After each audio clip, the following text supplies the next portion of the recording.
तो सबसे पहले हम लोग नॉलेज की बात करते हैं। तो सबसे पहला पॉइंट आता है कि आप सभी को एक्सपोर्ट इंपोर्ट बिजनेस शुरू करना है, या तो आप सर्विस करते हैं, या फिर आप कोई स्टूडेंट है, या फिर आपको किसी प्रोडक्ट में डील करते हैं, या फिर आप मैन्युफैक्चरर है, राइट। तो आप सभी को बिजनेस शुरू करना होता है। तो एक्सपोर्ट इंपोर्ट बिजनेस शुरू करने के लिए उसका सेटअप कैसे करना है, राइट। तो आपको कोई ना कोई फर्म या फिर कंपनी बनानी होती है, राइट। तो सबसे पहले जो फर्म होती है वो होती है प्रोप्राइटरशिप फर्म। इस फर्म के अंदर आपका जो इंडिविजुअल पैन कार्ड है वो यूज होता है। कौन सा पैन कार्ड? आपका इंडिविजुअल पैन कार्ड, राइट, जो आपके नाम से होता है। दूसरी जो फर्म होती है वो होती है पार्टनरशिप फर्म। तो ये जो पार्टनरशिप फर्म है इसमें मिनिमम 2 पार्टनर और मैक्सिमम 100 पार्टनर्स होते हैं, राइट। तो अगर आपको पार्टनरशिप फर्म ओपन करना है तो इसके लिए आपको पार्टनरशिप डीड बनवानी होती है। उसके बाद में पार्टनरशिप फर्म के नाम से आपको एक पैन कार्ड बनवाना होता है। उसके बाद में आपके सारे रजिस्ट्रेशन कंप्लीट होंगे, जैसे कि जीएसटी, एमएसएमई, आईईसी कोड, जिसे हम इंपोर्टर एक्सपोर्टर कोड बोलते हैं, एक्सपोर्ट इंपोर्ट बिजनेस करने का लाइसेंस, राइट। तो ये जो दोनों फर्म है इंडिया में, ये दोनों आप इजीली ओपन भी करवा सकते हैं और इसको आप इजीली क्लोज भी करवा सकते हैं। इन्वेस्टमेंट भी बहुत कम लगता है, राइट। किसके? प्रॉपर्टरशिप फर्म और पार्टनरशिप फर्म के अंदर। ओके। और जो तीसरा आता है वो होता है आपका कंपनी। तीसरा जो ये कंपनी है आपका LLP, limited liability partnership, OPC, 1 person company, और तीसरा है प्राइवेट लिमिटेड, राइट।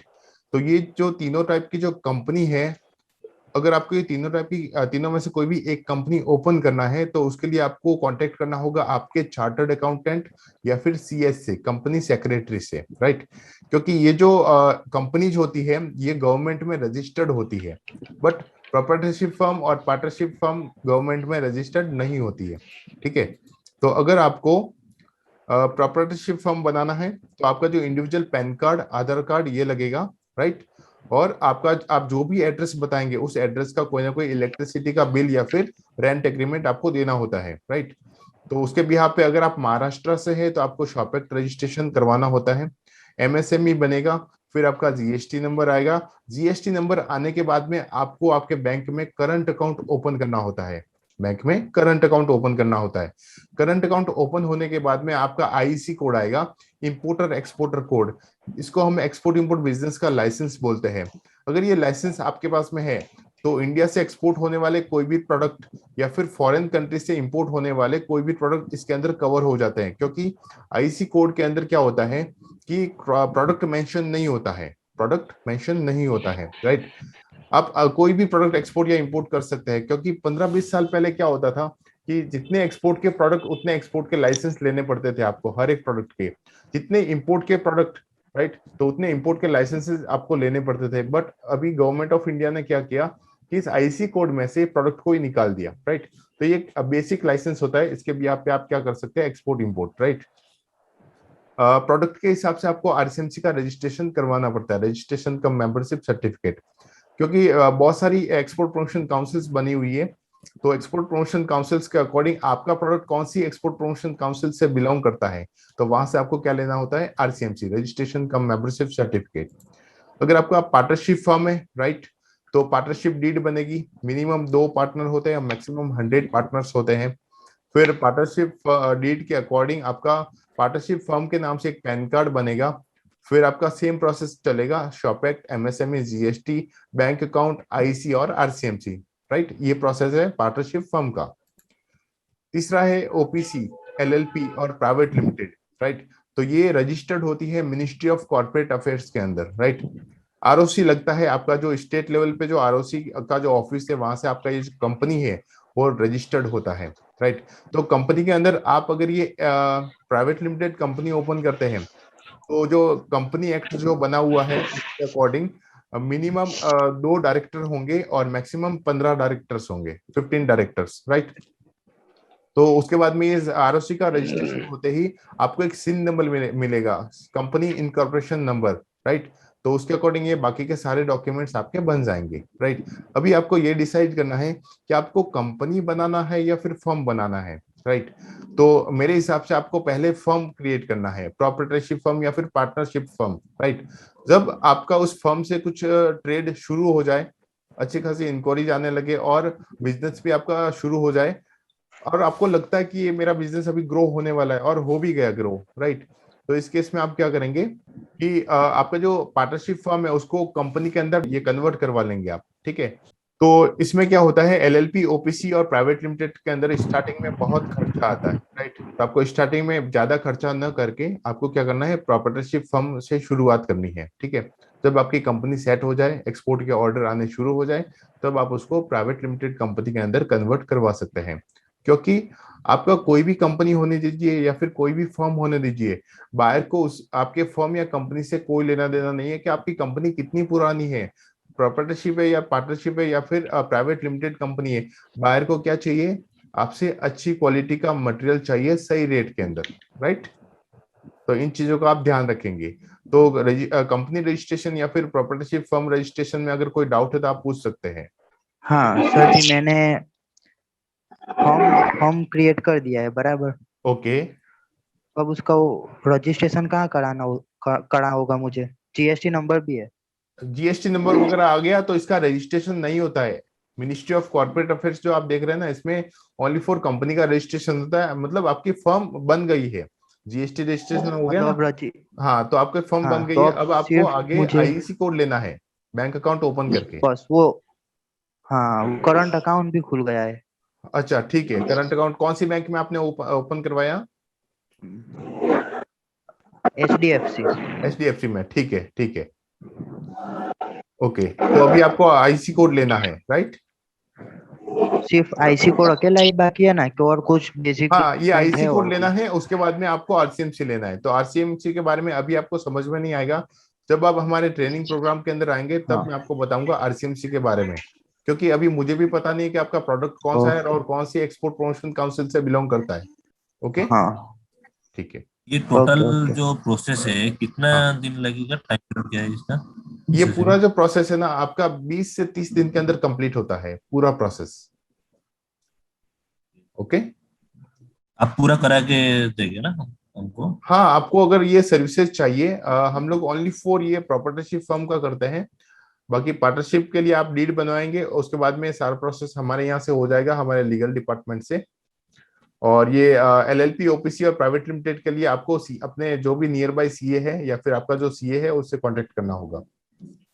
चलिए, नेक्स्ट है आपका how to start export business without office and English. के बिना ऑफिस या बिना इंग्लिश के भी आप एक्सपोर्ट इंपोर्ट बिजनेस कर सकते हैं, मेनली एक्सपोर्ट बिजनेस। तो ओके सर, पहले ओके हम सर, लोग, थैंक यू। हाँ, तो सबसे पहले हम लोग बात करते हैं ऑफिस की। तो देखिए, आपको ऑफिस की कोई जरूरत नहीं है, मतलब जरूरत तो है, लेकिन किसी मेट्रो सिटी या फिर स्मार्ट सिटी के अंदर आपको ऑफिस लेने की कोई जरूरत नहीं है, राइट? क्योंकि आप मुझे एक चीज बताइए, क्या फॉरेन बायर आपके ऑफिस पर विजिट करेगा? मेरी वॉइस आ रही है आप सभी को? नहीं, नहीं नहीं करेगा। करेगा। नहीं नहीं करेगा। करेगा। क्या आपका किसी लोकल कस्टमर के साथ में कोई बिजनेस रिलेशन होगा? नहीं होगा ना। नहीं तो होगा। तो क्या फायदा है आपको स्मार्ट सिटी में ऑफिस लेने की? आपको जो ऑफिस लेना है, राइट, ऑफिस भी लेने की जरूरत नहीं, आपका कोई ना कोई घर होगा, तो आप अपने घर का एड्रेस देंगे एज ए आपका कंपनी, राइट? क्या आपके घर में जो फर्स्ट फ्लोर के ऊपर जो रूम बना हुआ है, राइट, तो उसको आप रजिस्टर करवाएंगे, ठीक है? तो बिना ऑफिस भी आप एक्सपोर्ट बिजनेस कर सकते हैं, क्योंकि मेट्रो सिटी में आपको ऑफिस लेने की जरूरत नहीं है, क्योंकि ना ही तो फॉरेन बायर आपके ऑफिस पर विजिट करेगा, ना ही आपका किसी लोकल कस्टमर के साथ में कोई रिलेशन होगा, राइट? इसलिए आपको जो ऑफिस का जो एड्रेस देना है सारे रजिस्ट्रेशंस करवाने के लिए, वो आप अपने घर का एड्रेस देंगे, राइट? या ऑलरेडी आपका कोई ऑफिस है तो वो वाला एड्रेस चल जाएगा। तो ऑफिस में अगर आपको कोई डाउट है तो आप सवाल कर सकते हैं। Any questions?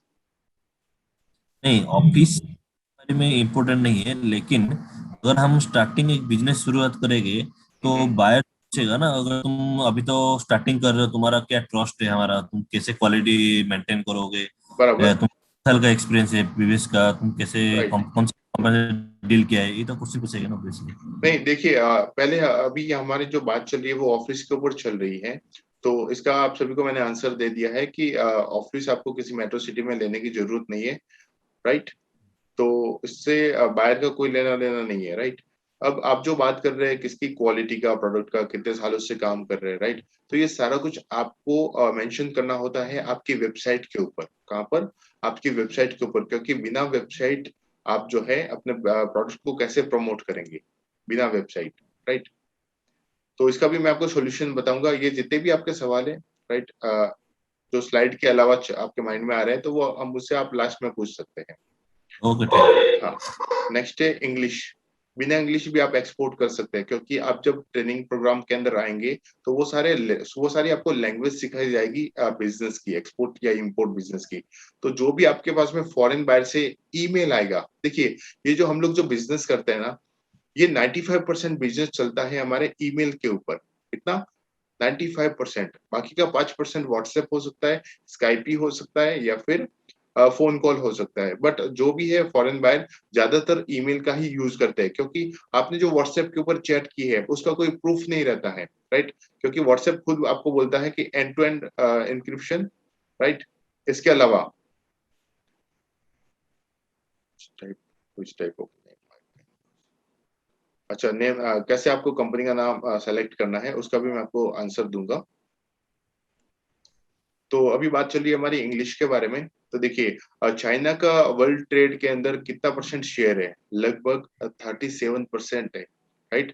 कि अकेला चाइना एक्सपोर्ट करता है वर्ल्ड में, पूरी दुनिया का कितना? 37%, राइट? तो बट चाइनीज लोगों को तो इंग्लिश आती नहीं है, राइट? वो लोग क्या करते हैं? ट्रांसलेटर का यूज कर सकते हैं, राइट? तो आप भी जो है वो ट्रांसलेटर का यूज कर सकते हैं, राइट? आपको ट्रांसलेटर का यूज करना है। अगर कोई बायर ऐसे भी होते हैं जो उनकी कंट्री की लैंग्वेज में आपको वो ईमेल लिखकर भेजते हैं, राइट? तो आपको क्या करना है? आपको जस्ट उसे ट्रांसलेट कर देना है। तो गूगल ट्रांसलेटर जो है वो आपकी इसमें मदद करेगा। अगर आपको थोड़ी बहुत इंग्लिश आती है तो चल जाएगा, अगर बिल्कुल भी नहीं आती है, राइट, तो थोड़ा बहुत आपको ये इंग्लिश के बारे में थोड़ा नॉलेज लेना होगा, जो बेसिक कम्युनिकेशन होता है उसके बारे में। तो कम भी इंग्लिश आती है तो भी ये आप बिजनेस कर सकते हो, एक्सपोर्ट बिजनेस, राइट? क्योंकि इसके अंदर जो बिजनेस की लैंग्वेज है वो मायने रखती है, ना कि प्रॉपर कंप्लीट फुल इंग्लिश। हम आपको हमारा 11 सालों का एक्सपीरियंस बताएंगे टोटल, आपके साथ में शेयर करेंगे ट्रेनिंग प्रोग्राम के अंदर, ठीक है? जिसके हमने 30 मॉड्यूल्स बनाए और 150 प्लस टॉपिक को हम लोग कवर करते हैं। और आपका जो बिजनेस का जो एक्सपीरियंस रहेगा, अगर आप हमारे सपोर्ट से, हम लोग जो है वो हैंड होल्डिंग सपोर्ट देते हैं, क्योंकि ट्रेनिंग का जो भी प्रोग्राम है, जो भी स्ट्रक्चर है, वो मैं आपको लास्ट में बताऊंगा। तो अभी हमने ये 100 डेज का प्रोग्राम कर दिया है, 100 डेज, कि आपको जो सक्सेस होना है वो 100 डेज के अंदर होना है। वो कैसे होना वो मैं आपको बताऊंगा। तो हमारे हैंड होल्डिंग सपोर्ट से आपको ये अपना जो खुद का कंपनी है वो स्टार्ट करना है, क्योंकि आपका जो एक्सपीरियंस होगा, रियल एक्सपीरियंस, वो कब मिलेगा आपको? जब आप अपनी खुद की कंपनी शुरू करके अपना कोई भी एक कंसाइनमेंट, एक शिपमेंट, एक कंटेनर, या फिर एक कोई छोटा सा बॉक्स भी आप फॉरेन में भेजेंगे और फॉरेन का जो करेंसी है वो आपके अकाउंट में क्रेडिट होगा, राइट? तो वो आपका क्या रहेगा? रियल एक्सपीरियंस रहेगा एक्सपोर्ट बिजनेस का। ओके, तो हमारा जो है हैंड होल्डिंग आपको सपोर्ट मिलेगा 100 डेज के लिए, क्योंकि आपको जो शिपमेंट हमें करवाना है, वैसे तो हम लोग सपोर्ट करते हैं लाइफ टाइम के लिए, लेकिन 100 डेज के अंदर आपको कैसे भी करके आपको ये शिपमेंट करना होता है। नेक्स्ट है आपका why export import business. Export import business क्यों करना चाहिए, राइट?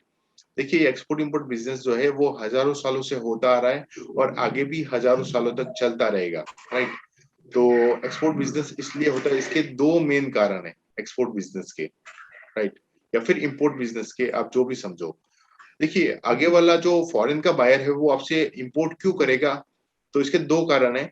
पहला कारण है, या तो वो प्रोडक्ट वहां पे अवेलेबल नहीं है उस कंट्री में, इसलिए वो आपसे इंडिया से इंपोर्ट करेगा।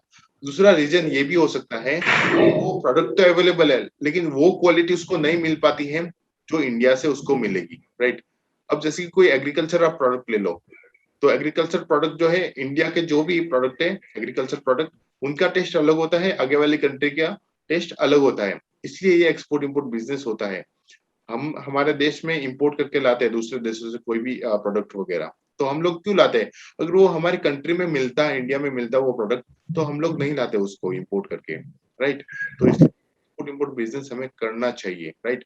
और मेनली एक्सपोर्ट बिजनेस करना चाहिए, जिससे क्या होता है कि जब हम लोग गुड्स फॉरेन कंट्री में भेजते हैं तो फॉरेन का पैसा इंडिया में आता है और इंडिया का इकोनॉमिक ग्रोथ बढ़ता है, राइट, और आपका भी ग्रोथ बढ़ता है, आपका और आपकी कंपनी का। ये आपने कहीं पे देखा होगा, सुना होगा, पढ़ा होगा आपने वास्को डिगामा के बारे में। Yes sir. एक सेलर था, नाविक था, राइट, जिसको सी रूट जो है ना, सी रूट समुद्री मार्ग, उसका इसको प्रॉपर नॉलेज था। तो इसका जो जन्म हुआ वो 1460 में हुआ और इसकी जो मृत्यु हुई वो 1524 में हुई। ये कहाँ का था? पुर्तगाल का। कहाँ का? पुर्तगाल का, जो कि एक यूरोपियन कंट्री है। तो पुर्तगाल का जो राजा है उसने बोला इसको, वास्को डिगामा को, कि आप सी रूट प्रॉपर तरीके से जानते हैं, तो हम लोग जो अभी इंडियन स्पाइसेस हम लोग जो लाते हैं हमारे पुर्तगाल के अंदर, तो वो वाया लैंड होकर आता है, राइट। आप एक काम करो, आप समुद्री मार्ग से इंडिया का पता करो कि कौन सा रूट बेस्ट रहेगा, शॉर्ट रूट रहेगा। तो वास्को डिगामा जो है वो पहला एक ऐसा आदमी था जिसने इंडिया की खोज की समुद्री मार्ग से। और वो इंडिया में कब आया? 20 मई 1498 में, राइट। और कहां पर आया? कैलिकट पोर्ट पे, जो केरला का पोर्ट है, राइट। तो वो इंडिया में आया। देखिए ये जो रूट आपको दिख रहा है स्क्रीन के अंदर, इस रूट के थ्रू वास्को डिगामा इंडिया में आया, केरला में, और इसने भारतीय मसाले, राइट, वो इंपोर्ट करके ले गया। मतलब ये कब की बात है? 1498 की बात है। मतलब कुछ भी एक्सपोर्ट इंपोर्ट होता था, राइट। तो आपने पहले सुना होगा कि जब पहले करेंसी का प्रचलन नहीं था, करेंसी का, तब क्या होता था कि बार्टर सिस्टम हुआ करता था, बार्टर सिस्टम, गुड्स के बदले गुड्स, कि आप हमें कपड़ा दो हम आपको राइस देंगे, आप हमें ये दो हम आपको वीट देंगे। इस टाइप से ये एक्सपोर्ट इंपोर्ट बिजनेस चलता था पहले। उसके बाद में गोल्ड का प्रचलन चला, गोल्ड का, सोने का, राइट, कि आप हमें सोना दो हम आपको गुड्स देंगे। तो इंडिया जो है वो सोने की चिड़िया कैसे बना? गोल्ड तो उनको मिला इंडियन लोगों को, राइट, और यहाँ से गुड्स जो है वो फॉरेन में गया। उसके बाद में वो मुगल वगैरह आए और इंडिया को लूट कर ले गए। तो ये जो एक्सपोर्ट इंपोर्ट बिजनेस है जो हजारों सालों से होता रहा है और आगे भी हजारों सालों तक चलता रहेगा। Export import business opportunity in 2021, क्योंकि 2020 में कोरोना आ गया था हर एक कंट्री के अंदर, तो उस वजह से क्या हुआ कि एक्सपोर्ट इंपोर्ट का जो बिजनेस है वो थोड़ा सा उसमें मंदी आई थी, राइट। तो मंदी आने का मतलब क्या हुआ कि डिमांड एंड सप्लाई में बहुत फर्क आ गया। तो उस गैप को फुलफिल करने के लिए 2021 सबसे बेस्ट है, क्योंकि 2021 के अंदर अभी लगभग 49% जो है एक्सपोर्ट वो ग्रो हुआ है। आई थिंक अगर आपने न्यूज देखा होगा तो 49% एक्सपोर्ट ग्रोथ हुआ है पिछले महीने में, राइट। तो एक्सपोर्ट इंपोर्ट बिजनेस आपको करना चाहिए, क्योंकि हर एक प्रोडक्ट के अंदर डिमांड एंड सप्लाई का गैप आ गया था कोरोना की वजह से। तो उसको फुलफिल करने के लिए 2021 बहुत ही बेस्ट है। WTO वर्ल्ड ट्रेड ऑर्गेनाइजेशन के अकॉर्डिंग 2019 का अगर आप डेटा देखेंगे तो इंडिया का जो एक्सपोर्ट है वो कितना है? Only for 1.7%। वर्ल्ड शेयर के अंदर इंडिया का एक्सपोर्ट 1.7% ही है। तो हमारे पास में स्कोप कितना है? 98.3% स्कोप है, राइट। इसका मतलब क्या हुआ कि इंडिया सिर्फ 1.7% एक्सपोर्ट कर रहा है, तो बाकी की अपॉर्चुनिटी है आपके पास में, स्कोप है, राइट। और इंपोर्ट का अगर आप देखेंगे तो 2.6% इंपोर्ट हुआ है वर्ल्ड शेयर का। अभी मैं आपको सबसे बड़ा रीजन बताता हूँ कि आपको एक्सपोर्ट बिजनेस में क्यों आना है, ठीक है। अभी मैं आपको कंपेयर करके बताता हूँ डोमेस्टिक बिजनेस और एक्सपोर्ट बिजनेस, दोनों को कंपेयर करके अभी मैं आपको बताऊंगा। देखिए सबसे पहले हम लोग बात करते हैं जीएसटी और टैक्सेस की। तो domestic business versus export business. तो देखिए अगर आप डोमेस्टिक बिजनेस करते हो या फिर करोगे तो इसमें क्या होता है कि आपको जीएसटी वगैरह पे करना होता है। अब जीएसटी काउंसिल जो है, तो वो जीएसटी काउंसिल का जो रूल है गुड्स के ऊपर और सर्विस के ऊपर, वो क्या है? अगर आप गुड्स के अंदर डील करते हैं और एक साल के अंदर आपका जो टर्नओवर है वो 40 लाख या उससे ज्यादा हो जाता है डोमेस्टिक बिजनेस के अंदर, तो 40 लाख पार क्रॉस करते ही आपको जीएसटी नंबर लेना होता है। अगर आप 40 लाख के अंदर अंदर किसी गुड्स के अंदर डील करते हैं तो आपको जीएसटी नंबर लेने की जरूरत नहीं है। बट अभी जो बैंक वाले हैं वो बिना जीएसटी नंबर भी आपका अकाउंट ओपन नहीं करते हैं, राइट। तो ये आपको जीएसटी नंबर लेना होता है और जीएसटी पे करना होता है जीएसटी काउंसिल को। अगर आप किसी सर्विसेज के अंदर डील करते हैं, सर्विसेज में, तो आपका एक साल का टर्नओवर होना चाहिए 20 लाख या उससे ज्यादा, तो फिर आप जीएसटी के दायरे में आ जाएंगे, राइट। तो ये मैंने आपको बताया गुड्स एंड सर्विसेज का। अब जीएसटी काउंसिल ने अलग अलग टैक्सेस के स्लैब्स बनाए हैं। 5%, 12%, 18% और 28% है। जो भी गुड्स एंड सर्विसेज का ऑल ओवर इंडिया में ट्रांजेक्शन होता है तो आपको जीएसटी पे करना होता है कस्टमर से लेकर, राइट। तो आपको जो जीएसटी पे करना होता है वो आपको आपके प्रॉफिट के ऊपर पे करना होता है। अगर आप बिजनेसमैन हो, किसी गुड्स के अंदर डील करते हो, तो ये जो मैंने आपको पॉइंट बोला है ये आपको समझ में आया होगा। तो आपको जीएसटी नंबर कब लेना है? अगर गुड्स के अंदर 40 लाख या उससे ज्यादा है टर्नओवर एक साल के अंदर, और सर्विसेज के अंदर 20 लाख या उससे ज्यादा है, तो एक्सपोर्ट बिजनेस में जीएसटी नंबर आपको लेना होता है। क्या लेना होता है? एक्सपोर्ट बिजनेस अगर आपको करना है, यह पॉइंट आप नोट कर लीजिए, एक्सपोर्ट इंपोर्ट बिजनेस अगर आपको करना है तो आपको जीएसटी नंबर लेना मैंडेटरी है, क्योंकि बिना जीएसटी नंबर आपका एक्सपोर्ट में शिपिंग बिल फाइल नहीं होगा, ना ही इंपोर्ट में बिल ऑफ एंट्री फाइल होगा, राइट। तो जीएसटी नंबर आपको लेना होता है। बट गवर्नमेंट ऑफ इंडिया आपको क्या बोलती है एक्सपोर्टर को, कि अगर आप एक्सपोर्ट करते हो और आपका जीएसटी लग भी गया तो आपको क्या मिल जाएगा? 100% रीएम्बर्स हो जाएगा आपका जीएसटी, राइट। तो एक्सपोर्ट बिजनेस के अंदर जीएसटी नंबर लेना तो मैंडेटरी है, लेकिन जीएसटी लगता नहीं है। ओके, तो ये पहला फायदा, पहला एडवांटेज है एक्सपोर्ट बिजनेस का, कि बिना जीएसटी आप एक्सपोर्ट कर नहीं सकते। और आपको जीएसटी, सपोज मैं आपको एक एग्जांपल देता हूँ, आपने किसी मैन्युफैक्चरर से बाय किया कोई प्रोडक्ट, ठीक है, उसको आपको एक्सपोर्ट करना है। आपने मैन्युफैक्चरर को दिया 118 रुपए, कितने? 118 रुपए, क्योंकि 18% जीएसटी है, राइट। आपने 100 रुपए का माल उससे परचेज किया एक्सपोर्ट करने के लिए। अब 118 रुपए आपने उसको दे दिया, ठीक है, 118 रुपए आपने दे दिया उसको, उसने आपको मटेरियल दे दिया, और आप क्या करोगे? एक्सपोर्ट करोगे। तो आपको जो 18 रुपए है वो साइड में रखना है, क्योंकि ये जो 18 रुपए जीएसटी लगा है ये वापस आपको रीएम्बर्स होने वाला है। और उसके अलावा जो आपको जो 100 रुपए है उसके अंदर आप अपना प्रॉफिट ऐड करोगे 20 रुपए, राइट। तो 120 का कोटेशन आप दोगे फॉरेन बायर को, और जो 18 रुपए आपका जो गया था, इस जेब से गया था, इस जेब में वापस आने वाला है, राइट। तो ये प्रोसेस होता है एक्सपोर्ट के अंदर, कि आपको जीएसटी नंबर लेना तो मैंडेटरी होता है, लेकिन अगर लग भी गया तो भी आपको क्या हो जाएगा? रीएम्बर्स हो जाएगा। दूसरा है आपका credit payment risk. Credit payment risk, अगर आप कोई माल उधार में बेचते हैं लोकल बिजनेस के अंदर, सपोज आप सभी कोई प्रोडक्ट के अंदर डील करते हैं, आप कोई व्यापारी है, ट्रेडर है। अब मैं आपका सपोज कोई कस्टमर हूँ, ठीक है, मैंने आप सभी को बोला कि मुझे आपसे 10 लाख रुपए का माल चाहिए उधार में, मैं आपको पेमेंट करूंगा 2 महीने के बाद में, ठीक है। तो इस केस में क्या होता है कि आपने मुझे वो 10 लाख रुपए का इस महीने में माल दे दिया, ठीक है। आज जो डेट है वो 16 अगस्त है, ठीक है।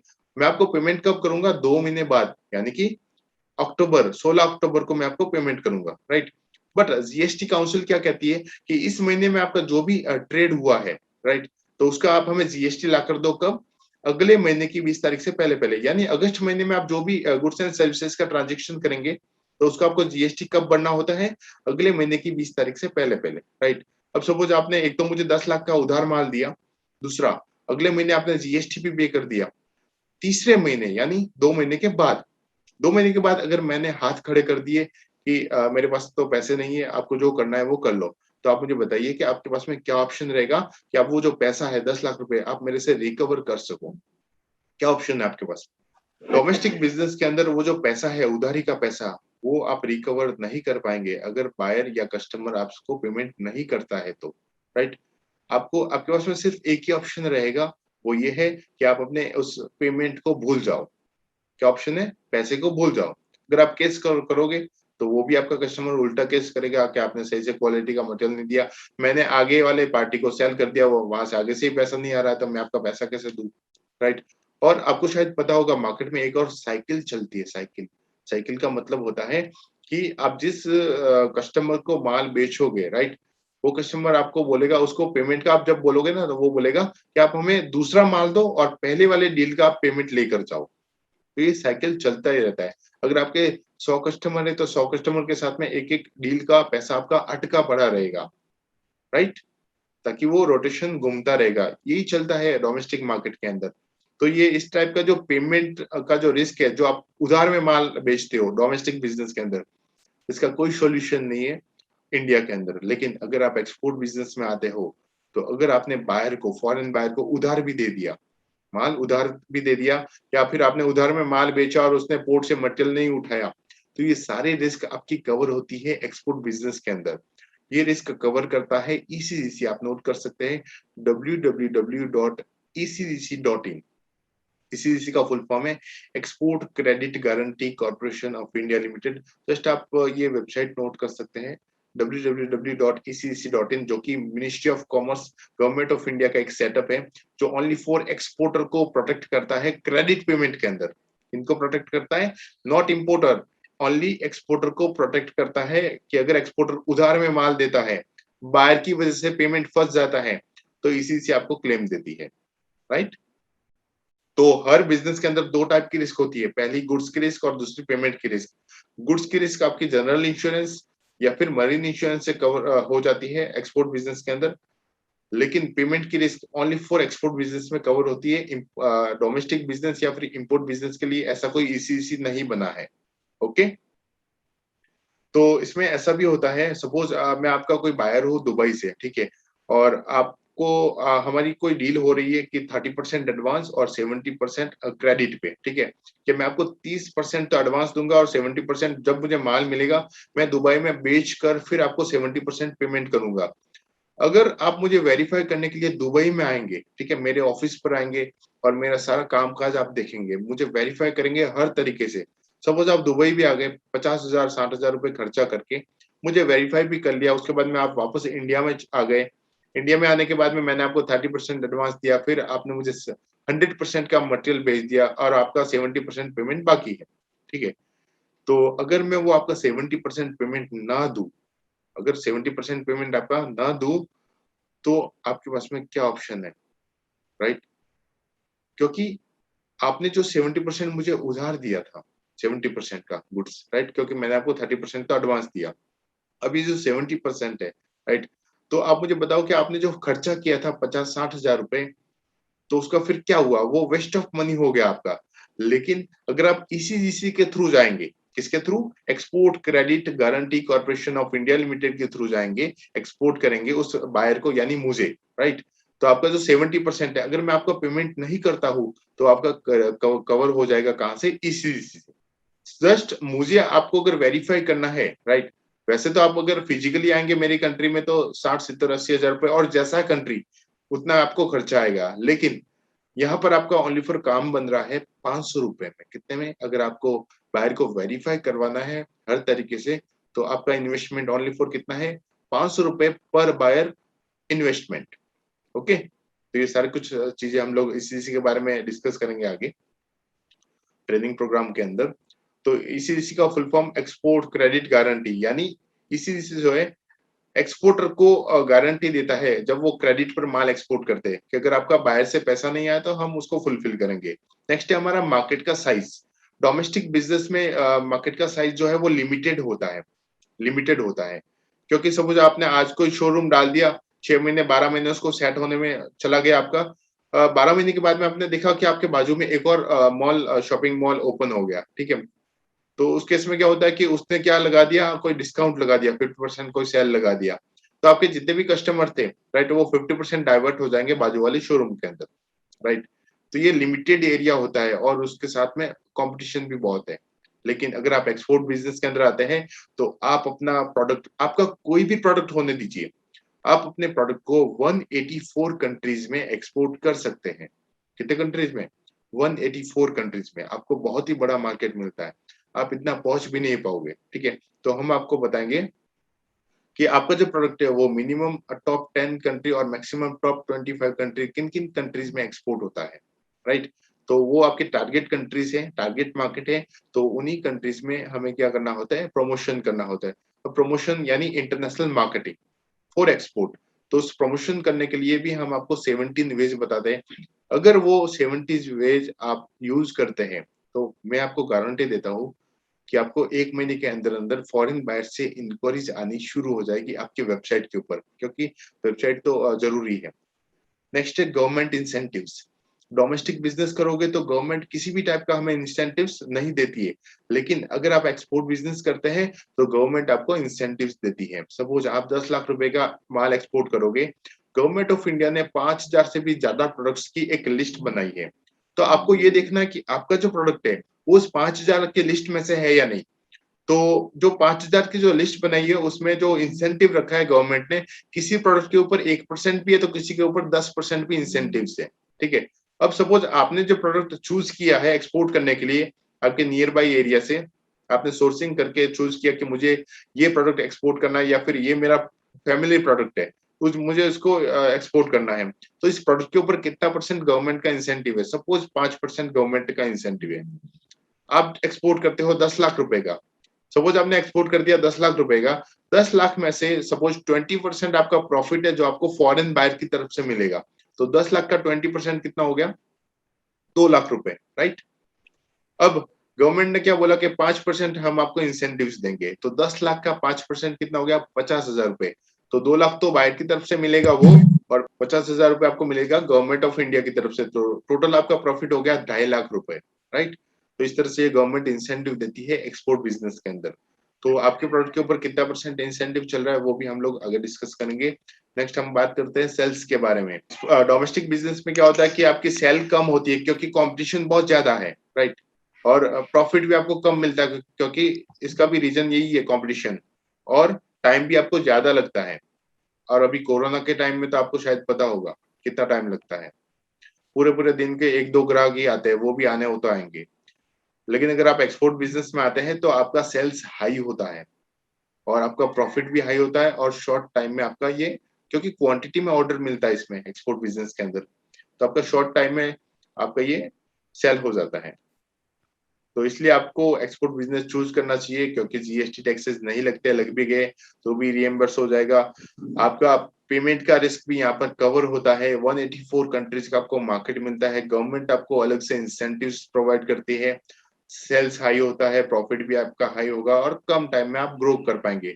जो बिजनेस आप 10 सालों में करते हैं डोमेस्टिक बिजनेस, 10 सालों में आप जो भी अर्निंग करते हैं डोमेस्टिक बिजनेस से, वो आप एक्सपोर्ट बिजनेस में 2 सालों के अंदर ही कर पाएंगे। तो हम लोग प्रोडक्ट के बारे में बात कर रहे थे कि या तो ऑलरेडी आपका कोई फैमिली प्रोडक्ट होगा या फिर आपके पास में प्रोडक्ट नहीं। तो मैं आपको छोटा सा सजेशन देना चाहूंगा कि आप जिस एरिया से बिलोंग करते हैं, आप जिस स्टेट से बिलोंग करते हैं, उस स्टेट के अंदर आप देखिए कि या फिर आपके 200 या 300 किलोमीटर के दायरे में आप देखिए कि ऐसे कौन कौन से प्रोडक्ट है जो एक्सपोर्ट हो सकते हैं। तो उनका एक प्रॉपर आप लिस्ट बनाएंगे, ये आप आज से या फिर कल मॉर्निंग से ये प्रोसेस आप शुरू कर देंगे, होमवर्क करना, ठीक है, कि आपके एरिया में कौन कौन से प्रोडक्ट अवेलेबल है 200-300 किलोमीटर के दायरे में। नहीं तो क्या होगा कि सपोज आप दिल्ली से हो और आपका प्रोडक्ट पड़ा है तमिलनाडु में, राइट। तो इससे क्या होगा, या तो आपको ऑफिस डालना हो सकता है तमिलनाडु में, या फिर आपका बार बार आना जाना लगा रहेगा। इसलिए इससे बेटर है कि आप अपने एरिया में पहले सोर्सिंग कर लीजिए कि आपके एरिया में कौन कौन से प्रोडक्ट्स अवेलेबल है, राइट। अब सपोज आपने कोई प्रोडक्ट चूज कर लिया, ठीक है।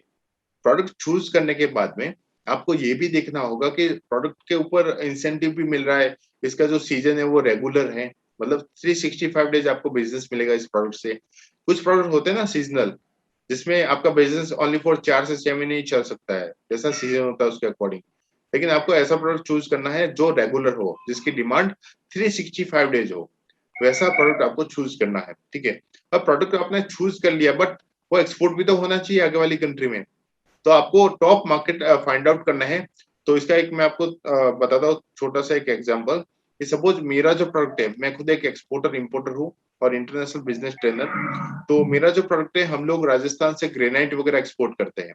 राजस्थान से, राजस्थान में जालोर, आई थिंक आप सभी को पता होगा, कभी सुना होगा जालोर डिस्ट्रिक्ट। तो जालोर का जो ग्रेनाइट है वो पूरे वर्ल्ड में फेमस है, राइट। हम लोग जालोर से ग्रेनाइट एक्सपोर्ट करते हैं। अब मैं जहाँ से बिलोंग करता हूँ वहां से ओनली फॉर 70 किलोमीटर के ऊपर जालोर आया हुआ है। तो देखिए मैंने किस टाइप का प्रोडक्ट सेलेक्ट किया कि मेरे 70 किलोमीटर यानी 100 किलोमीटर के दायरे में प्रोडक्ट अवेलेबल है, राइट। तो मैं कभी भी वहां पर जा सकता हूँ, जब भी मेरा कंटेनर जाने वाला है तब मैं वहां पे जा सकता हूँ जालोर में, और मेरी सुपरविजन में मैं उसको लोडिंग करवा सकता हूँ, राइट। तो ये भी काम आप सभी को करना है। उसके बाद में आप ग्रेनाइट का देखेंगे तो आप जो भी प्रोडक्ट चूज करेंगे उस प्रोडक्ट का आपको एचएस कोड निकालना होता है, हार्मोनाइज सिस्टम कोड, ठीक है। दुनिया में जितने भी लाखों प्रोडक्ट है तो लाखों प्रोडक्ट के क्या होंगे, एचएस कोड होंगे। तो आपको एचएस कोड निकालना है। फिर आपको ये भी देखना है यहाँ पे देखिए मैंने लिखा है ऑल इंडिया ग्रेनाइट एक्सपोर्टर, कि आपका जो प्रोडक्ट है ऑल इंडिया के जितने भी, सपोज आप सभी का प्रोडक्ट है बासमती राइस, ठीक है, तो ऑल ओवर इंडिया में बहुत सारे बासमती राइस के एक्सपोर्टर्स होंगे। तो उन सभी एक्सपोर्टर्स ने उस पर्टिकुलर फाइनेंशियल ईयर के अंदर, यानी 1 अप्रैल से लेकर अगले साल का 31 मार्च के बीच में, उन सभी राइस के एक्सपोर्टर्स ने कितनी वैल्यू का राइस एक्सपोर्ट किया इंडिया से 1 साल के अंदर अंदर, राइट। जिस तरह से आप इसका ग्रेनाइट का भी देख सकते हैं कि फाइनेंशियल ईयर के अंदर 2019-20 में इंडिया के जितने जितने भी ग्रेनाइट एक्सपोर्टर्स हैं उन सभी ने कितना एक्सपोर्ट किया, 5047 करोड़ का। कितना? 5047 करोड़ का। तो आपको ऐसा प्रोडक्ट चूज करना है जिसकी डिमांड कितनी होनी चाहिए, कम से कम कितना एक्सपोर्ट होना चाहिए इंडिया से, 500 करोड़। मैक्सिमम कितना भी हो सकता है, लेकिन कम से कम कितना होना चाहिए, 500 करोड़ होना चाहिए, राइट। अगर 500 करोड़ से कम है तो हो सकता है कि आपके प्रोडक्ट की डिमांड थोड़ी सी कम है, डिमांड तो है बट डिमांड थोड़ी सी कम है, हो सकता है कि आपको बायर्स मिलने में भी थोड़ी बहुत प्रॉब्लम आ सकती है। इसलिए आपको ऐसा प्रोडक्ट चूज करना है जिसकी डिमांड कितनी हो, 500 करोड़ से ज्यादा उस एक फाइनेंशियल ईयर के अंदर। ओके, मैक्सिमम आप कितना भी हजारों करोड़ होने दीजिए। ओके, तो इस तरह से आपको मार्केट सेलेक्ट हम लोग करवाएंगे। उसके बाद में आपको डिलीवरी टर्म्स बताया जाएगा कि ये आपका एक्सपोर्टर का फैक्ट्री है और ये बायर का गोडाउन है या बायर का फैक्ट्री। तो आपको किस तरीके से गुड्स को भेजना होता है फॉरेन में। तो ये जो भी आप स्क्रीन के ऊपर देख रहे हैं, इंडिया का पोर्ट, आपके बाहर की कंट्री का जो पोर्ट है, सी पोर्ट, एयरपोर्ट, राइट। तो ये पूरा सिस्टमेटिक आपका मूवमेंट होता है, राइट। क्योंकि आपका जो काम है वो आपके फैक्ट्री तक ही है, या आपके फैक्ट्री से लेकर बाहर की फैक्ट्री तक आपके गुड्स को पहुंचाना, ये काम आपके सीएचए किसका है, आप नोट कर सकते हैं, आपके सीएचए का, कस्टम हाउस एजेंट, सी कस्टम हाउस एजेंट। आपके बिजनेस का 70% काम कर लेता है कौन, आपका सीएचए। सीएचए जो होता है वो आपका वर्किंग पार्टनर होता है। तो ये सारा प्रोसेस आपका सीएचए करता है। तो आपको बेस्ट सीएचए फाइंड आउट करना होता है जो आपके गुड्स का कस्टम क्लियरेंस करवाएगा और आगे वाली कंट्री में भेज देगा, राइट। तो ये सारा कुछ प्रोसेस जो है वो सिस्टमैटिकली है, तो ये भी हम लोग सीखेंगे। उसके बाद में international payment terms, export import business के अंदर कौन कौन सी पेमेंट टर्म्स चलती है। एडवांस पेमेंट आप सभी जानते हैं कि हमें पहले पैसा मिलता है, फिर हम लोग माल बनाते हैं और उसको एक्सपोर्ट करते हैं, राइट। फिर लेटर ऑफ क्रेडिट, ये भी पेमेंट टर्म्स का एक पार्ट है। एलसी, एलसी का यूज किस लिए होता है, क्योंकि देखिए फॉरेन बायर आपके लिए नया है और आप फॉरेन बायर के लिए नए हो, आप सभी एक्सपोर्टर हो, राइट। अब अगर फॉरेन बायर आपको एडवांस पहले दे दे, फिर आप उसको माल नहीं भेजो तो, या फिर आपने पहले माल भेज दिया बायर को, फिर बायर ने पेमेंट नहीं दिया तो एक्सपोर्टर और इंपोर्टर दोनों की रिस्क को मिनिमाइज करने के लिए लेटर ऑफ क्रेडिट का यूज किया जाता है। इसको हम लोग बैंक गारंटी भी बोल सकते हैं। तो लेटर ऑफ क्रेडिट भी एक पेमेंट टर्म का एक पार्ट है। नेक्स्ट है डॉक्यूमेंट अगेंस्ट पेमेंट और डॉक्यूमेंट अगेंस्ट एक्सेप्टेंस, ये दोनों पार्ट जो है वो क्रेडिट पेमेंट के हैं। तो इन सभी पेमेंट टर्म्स के बारे में हम लोग सीखेंगे कि जो इंटरनेशनल बिजनेस होता है, एक्सपोर्ट इंपोर्ट बिजनेस, उनके अंदर मेनली यही पेमेंट टर्म्स चलती है। नेक्स्ट है आपका how you can start export business with low investment. देखिए लो इन्वेस्टमेंट का मतलब ये होता है कि मार्केट में सभी टाइप के प्लेयर्स अवेलेबल है, प्लेयर्स यानी बायर्स और सेलर्स, राइट। तो कुछ बायर, देखिए एक्सपोर्ट का मतलब क्या होता है, एक्सपोर्ट का मतलब आप जो भी गुड्स फॉरेन कंट्री में भेजोगे, चाहे आपका एक छोटा सा बॉक्स ही क्यों ना हो, अगर आपने इंडिया पोस्ट के थ्रू भी फॉरेन में भेजा और उसका जो भी वैल्यू है, उसका फॉरेन करेंसी अगर आपके अकाउंट पे क्रेडिट होता है, राइट, डॉलर के अंदर, यानी कोई भी फॉरेन करेंसी के अंदर, तो ये भी आपका एक्सपोर्ट कहलाएगा, राइट। जरूरी नहीं कि आपको एक पूरा कंटेनर ही एक्सपोर्ट करना है तो ये एक्सपोर्ट कहलाएगा। अगर आप एक छोटा सा बॉक्स भी एक्सपोर्ट करते हैं या फॉरेन कंट्री में भेजते हैं तो ये भी आपका एक्सपोर्ट कहलाएगा। तो मार्केट में कम क्वांटिटी वाले और ज्यादा क्वांटिटी वाले भी प्लेयर्स अवेलेबल है, सब तरह के बायर्स अवेलेबल है, राइट। तो आप किस तरह के सेलर हो वो आपको डिसाइड करना है। आपको छोटे लेवल से स्टार्ट करना है तो आप छोटे लेवल से स्टार्ट कर सकते हैं। आपको कंटेनर्स के ऊपर बात करनी है तो आप कंटेनर्स के ऊपर भी बात कर सकते हैं। तो एक तो होता है ये 20 फीट कंटेनर जिसकी लंबाई 20 फीट होती है और दूसरा होता है 40 फीट कंटेनर, ठीक है। तो आप देखिए ऐसे भी प्रोडक्ट होते हैं जो ये कंटेनर जो है आपका 20 फीट कंटेनर, ये पूरा भरने में सपोज 50,000 रुपए का क्या आता है, उसका कॉस्टिंग आता है, प्रोडक्ट का कॉस्टिंग की बात कर रहा हूं मैं, ठीक है। ऐसे भी प्रोडक्ट्स होते हैं जो कॉस्टली होते हैं, तो एक कंटेनर को बनने में 50 लाख का भी कॉस्टिंग आ सकता है आपको। तो ये आपको ऐसा प्रोडक्ट चूज करना है लो इन्वेस्टमेंट के लिए, मैं आपको बता रहा हूँ, आपको ऐसा प्रोडक्ट चूज करना है जिसका वैल्यू कम हो, वॉल्यूम हो लेकिन वैल्यू कम हो।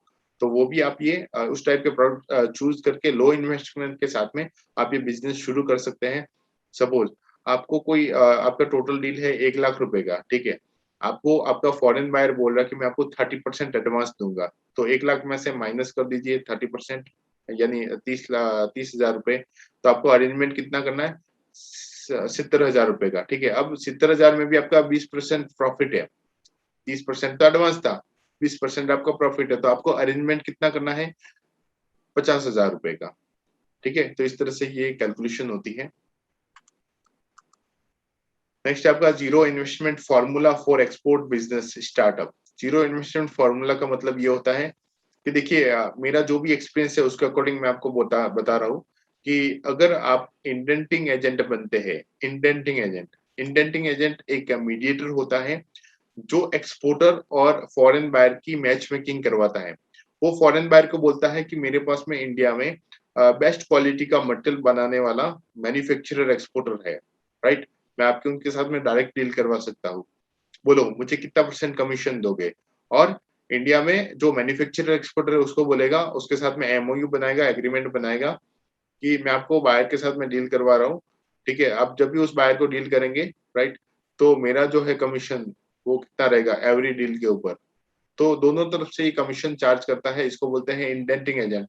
अगर आप भी इंडेंटिंग एजेंट बनते हैं, राइट, तो आपको जीरो इन्वेस्टमेंट लगेगा। कितना, जीरो इन्वेस्टमेंट। इसमें क्या होता है कि आपको ओनली फॉर 3 चीजें चाहिए होती है, आप नोट कर सकते हैं। पहला, आपके पास में एक वेबसाइट होनी चाहिए, राइट, कि we provide following services like indenting agent, ठीक है। दूसरा, आपके पास में आईसी कोड होना चाहिए, importer exporter code, GST number वगैरह सारा कुछ आपके पास में होना चाहिए। तीसरा, जिस प्रोडक्ट की आप बायर और सेलर की मैच मेकिंग करवा रहे हैं उस प्रोडक्ट का आपको प्रॉपर नॉलेज होना चाहिए, राइट। तो ये 3 चीजें अगर आपके पास में है तो आप ये बिना इन्वेस्टमेंट ये काम शुरू कर सकते हैं इंडेंटिंग एजेंट का। बट आपको ये जो बिजनेस होता कैसे है वो आपको समझना पड़ेगा पहले। दूसरा, इंडिया में बहुत सारे मैन्युफैक्चरर है जो लोकल में मैन्युफैक्चरिंग करते हैं, वो सभी इंटरेस्टेड है। हमारे पास में दिन की बहुत सारी इंक्वायरीज आती है कि मैं मैन्युफैक्चरर हूँ इस प्रोडक्ट का, लेकिन मुझे एक्सपोर्ट करना, लेकिन टाइम नहीं है। तो आपके पास में कोई बंदा हो तो आप हमें दे दीजिए, राइट। तो हम लोग उनको क्या बोलते हैं कि हमारे पास में जैसे भी कोई रिक्वायरमेंट आएगी तो हम आपको बता देंगे, बट हम लोग बताते नहीं है। तो ये चीज आप भी कर सकते हो, क्योंकि इंडिया में बहुत सारे ऐसे मैन्युफैक्चरर हैं जिनको एक्सपोर्ट तो करना है लेकिन उनके पास में टाइम नहीं है और हेडेक भी ज्यादा है। कौन सा हेडेक, आप किसी भी मैन्युफैक्चरर को पूछ लेना, आपके कोई फ्रेंड्स या रिलेटिव में होंगे, तो वो आपको यही बोलेंगे कि मैन्युफैक्चरिंग लाइन के अंदर बहुत हेडेक है, रॉ मटेरियल टाइम पे मिलता नहीं है, उसका रेट भी अप डाउन होता है, इलेक्ट्रिसिटी का प्रॉब्लम, कभी मशीनरी खराब होगी तो मैकेनिक नहीं मिलता है, मैकेनिक टाइम पे नहीं आता है। अभी हमारे पास में पूरी मैनुअल मशीनरीज है, लेबर लोगों का प्रॉब्लम, ऊपर से उधारी और जीएसटी, तो इन सब में वो उलझा रहता है मैन्युफैक्चरर, इसलिए एक्सपोर्ट नहीं करता। करना तो चाह रहा है, तो इंडिया के 80% मैन्युफैक्चरर एक्सपोर्ट नहीं करते हैं। तो ऐसे मैन्युफैक्चरर जिनको एक्सपोर्ट में इंटरेस्ट तो है बट उनके पास में टाइम नहीं है, ये इन चीजों में फंसा हुआ रहता है, तो आप उनके साथ में हैंड ज्वाइन कर सकते हैं, राइट। तो इसमें क्या होता है कि आप उनको बोलेंगे आप अपना प्रपोजल दीजिए कि मुझे प्रॉपर नॉलेज एक्सपोर्ट बिजनेस का, मैं आपका जो गुड्स है मैन्युफैक्चरिंग, तो इस गुड्स को मैं एक्सपोर्ट करवाता हूँ, बोलो मेरा कितना % कमीशन रहेगा, तो क्या आपका इन्वेस्टमेंट लगा इसमें, नहीं लगा। तो ये 2 चीजें आप कर सकते हैं, या तो आप इंडेंटिंग एजेंट बन सकते हैं या फिर मैन्युफैक्चरर के उस यूनिट के अंदर उसके ऑफिस में आप एक्सपोर्ट का डिवीजन उसके लिए सेट कर सकते हैं, ठीक है। तो इस तरह से आप ये काम कर सकते हैं। नेक्स्ट है how to find foreign buyers. हम आपको 17 वेज बताएंगे फॉरेन बायर्स फाइंडिंग के, इसमें से कुछ तरीके ऑनलाइन है, कुछ तरीके ऑफलाइन है, कुछ तरीकों में आपको थोड़ा सा पे करना होता है, कुछ तरीके फ्री ऑफ कॉस्ट है, राइट। अगर ये सभी तरीके आप यूज करते हैं तो आपको बायर से इंक्वायरीज आनी शुरू हो जाएगी। इंक्वायरीज 2 टाइप की होती है, एक तो हॉट इंक्वायरी होती है, दूसरी कोल्ड इंक्वायरी होती है। आप सभी के पास में बहुत सारे कॉल्स वगैरह आते होंगे कि सर डेबिट कार्ड ले लो, क्रेडिट कार्ड ले लो, बट आपने तो कोई इंक्वायरी किया ही नहीं, फिर भी आपके पास में वो कॉल्स आ रहे हैं, इसका मतलब आपका डेटा कहीं ना कहीं पे लीक हुआ है, राइट? इसलिए वो कॉल्स आपके पास में आ रहे हैं। तो इस कंडीशन में क्या होता है कि आप उनको बोलते हो कि मैं अभी इंटरेस्टेड नहीं हूँ, राइट? बट ये तो हो गई आपकी कोल्ड इंक्वायरी। दूसरी होती है हॉट इंक्वायरी। हॉट इंक्वायरी के अंदर क्या होता है कि आपने अभी अभी कंपनी को कॉल किया कि मुझे एक्सपोर्ट इंपोर्ट बिजनेस का ट्रेनिंग लेना है, और हमने आपको उसका जो भी है सॉल्यूशन प्रोवाइड किया। तो ये हमारे लिए आपकी जो इंक्वायरी थी वो कौन सी इंक्वायरी है? Hot inquiry. उसी टाइप से आपका जो फॉरेन बायर है वो क्या करेगा, वो भी आपको हॉट इंक्वायरी करेगा, मतलब इंक्वायरी गर्मा गर्म है, राइट? उसको अभी चाहिए, राइट? और आपने उसकी जो इंक्वायरी है उसके प्रोडक्ट के बारे में, उसका प्रोडक्ट का सॉल्यूशन दिया आपने एक्सपोर्ट करने के लिए और उसका इंपोर्ट करवाने के लिए, तो वो इंक्वायरी आपके लिए हॉट इंक्वायरी है। तो हॉट इंक्वायरी जो है वो जल्दी से कन्वर्ट हो जाती है, कोल्ड इंक्वायरी जल्दी से कन्वर्ट नहीं होती है, राइट? तो ये मार्केटिंग के सारे तरीके हैं। तो इसलिए हम आपको इंटरनेशनल मार्केटिंग सिखाएंगे एक्सपोर्ट बिजनेस करने के लिए। 17 वेज आपको यूज करने हैं। अगर आप 17 वेज यूज करते हैं तो डेफिनेटली आपको 1 महीने में ऑटोमेटिकली फॉरेन बायर्स की इंक्वायरीज आनी शुरू हो जाएगी। बट इंक्वायरीज में 2 टाइप की इंक्वायरीज आएगी, जेन्युइन इंक्वायरीज के साथ में फ्रॉड इंक्वायरीज भी आएगी। तो आपको किस तरह से आप उसको वेरीफाई करेंगे कि ये इंक्वायरी जेन्युइन है या फिर फ्रॉड है, तो वो भी सारा सिस्टम हम आपको सिखाएंगे, क्योंकि बिना नॉलेज आपको ये एक्सपोर्ट बिजनेस शुरू नहीं करना है। अगर कर भी लिया तो आप ये बिजनेस नहीं कर पाओगे और फॉरेन बायर की बातों में आ गए, किसी फेक बायर की बातों में आ गए, तो फिर आप भूल जाओगे कि कभी एक्सपोर्ट भी आपको करना है, राइट? ये जो एक्सपोर्ट बिजनेस है बहुत ही अच्छा बिजनेस है। लोकल बिजनेस के कंपैरिजन में एक्सपोर्ट बिजनेस बहुत ही अच्छा है। ये सिस्टमैटिक बिजनेस है, बट अगर आपको पूरा सिस्टम आता है तो ये आप बिजनेस शुरू कर सकते हैं, ठीक है? एक्सपोर्ट बिजनेस के अंदर पैकेजिंग किस टाइप की होती है, उसका लेबलिंग मार्किंग भी करना होता है एज पर बायर्स रिक्वायरमेंट, तो ये भी हम आपको बताएंगे। और आपके बिजनेस का 70% काम कौन देखता है? आपका कस्टम हाउस एजेंट, ठीक है? तो आपको बेस्ट कस्टम हाउस एजेंट को चूज करना होता है। उसके बाद में आपको shipping and logistics, custom house agent का एक वर्किंग पार्टनर होता है जिसको हम लोग बोलते हैं फ्रेट फॉरवर्डर। तो वो आपका शिपिंग एंड लॉजिस्टिक का सारा काम देखता है। आपके फैक्ट्री से मटेरियल उठाकर फॉरेन में, आपकी कोई भी कंट्री में आपका बायर है, उसका फैक्ट्री या गोडाउन है, वहां तक ये भिजवाने की क्षमता रखते हैं ये दोनों लोग। तो आपको तो बस फोकस करना है सीएचए के ऊपर, क्योंकि सीएचए का टाइप होता है फ्रेट फॉरवर्डर के साथ में। तो ये अपने बिजनेस का 70% काम देखता है एक्सपोर्टर के, राइट? एक्सपोर्ट इंपोर्ट बिजनेस करने के इंडिया के क्या क्या कानून है, लॉज है, राइट? आगे वाली कंट्री के क्या कानून है, तो ये सारा कुछ हम आपको बताएंगे। और फाइनेंस और इन्वेस्टमेंट के बारे में मैंने आपको बता दिया। एंड आपको अपना जो गुड्स है वो कैसे एक्सपोर्ट करना है, आगे वाली कंट्री में कैसे भेजना है, तो उसके लिए मैंने आपको बता दिया कि आपको बेस्ट सीएचए हायर करना है आपके उस पर्टिकुलर कंसाइनमेंट को भेजने के लिए, राइट? तो बाकी का काम आप छोड़ दीजिए। गुड्स का बायर के साथ में डील कीजिए, एडवांस लीजिए, ठीक है? प्रोडक्शन पैकेजिंग करके डॉक्यूमेंट के साथ में वो गुड्स दे दीजिए अपने सीएचए को। सीएचए दुनिया के कोई भी कोने में जहां पर आपके बायर का फैक्ट्री या गोडाउन है वहां तक भिजवाने की क्षमता रखता है। वो आपका भिजवा देगा और शिपिंग के जो भी डॉक्यूमेंट्स होंगे वो आपको ला कर देगा। तो एज पर पेमेंट टर्म्स आपका फाइनली जो भी पेमेंट होगा वो भी आपको रिसीव हो जाएगा। तो अभी जो आपको नॉलेज मिली है वो ओनली फॉर 2% नॉलेज है, राइट? और बाकी की जो नॉलेज है वो आपको हमारी एडवांस ट्रेनिंग के अंदर मिलेगी। मैं आपको ट्रेनिंग के बारे में थोड़ा सा बता देता हूँ।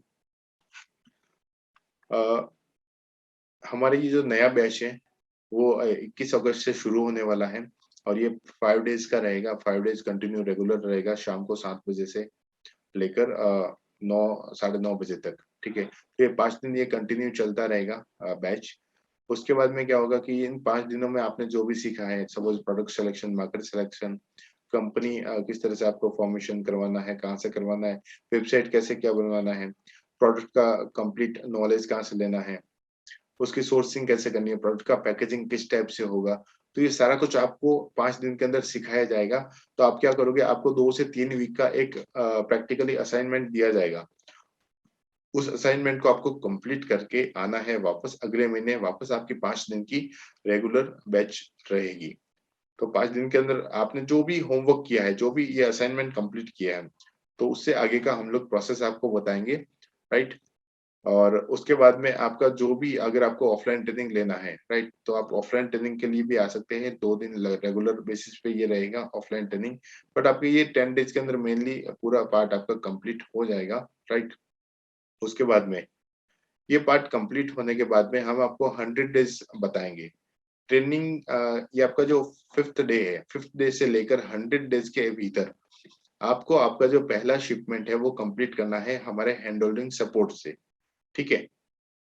तो हम आपको 100 डेज का टाइम देते हैं, क्योंकि अगर आप विलिंग फुल हैं, राइट, तो ये आप कर पाएंगे, राइट।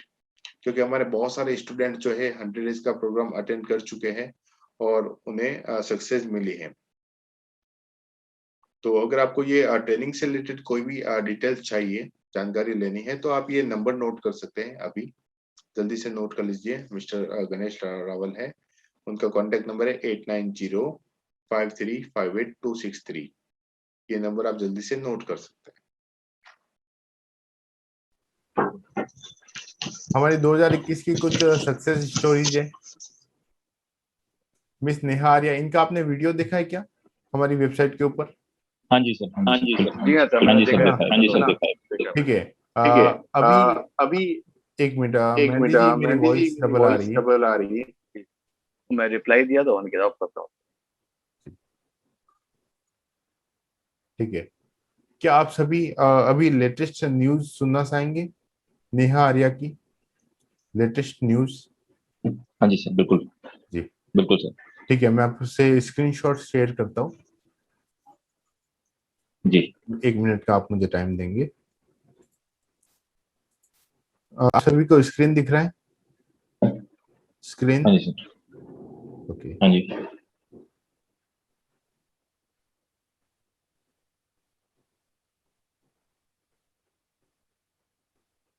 ये देखिए, ये कब का डेट है?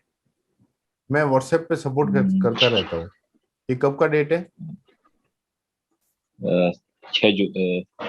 14 जून का। हाँ, 14 जून का, ठीक है। ये कंटेनर, ठीक है, इनका ये एक्सपोर्ट हुआ है। सफेद मूसली, पता है आपको सफेद मूसली? हाँ जी, हाँ जी, सफेद बिल्कुल। मूसली इन्होंने एक्सपोर्ट किया, देखिए।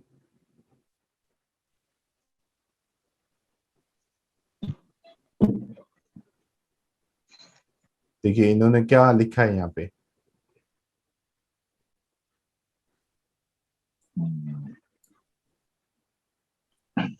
आप पढ़ पा रहे हैं? हाँ जी सर, बिल्कुल पढ़ पा रहे हैं।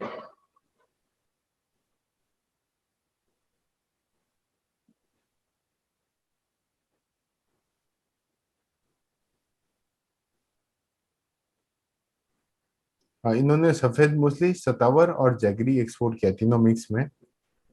और मैंने इनको पूछा है सऊदी अरबिया में, ये वही बायर है जो आपने वीडियो देखा था ना, पहला शिपमेंट जिनको जी गया जी था। जी। और मैंने इनको इनवॉइस वैल्यू भी पूछा, देखिए 56,000 USD। कितना होता है? 40 लाख प्लस, 40 लाख से भी ज्यादा।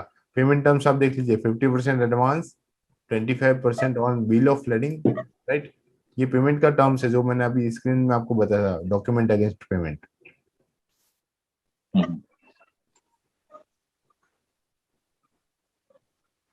अगर आप 40 लाख का 20% भी प्रॉफिट ऐड करेंगे तो कितना होता है?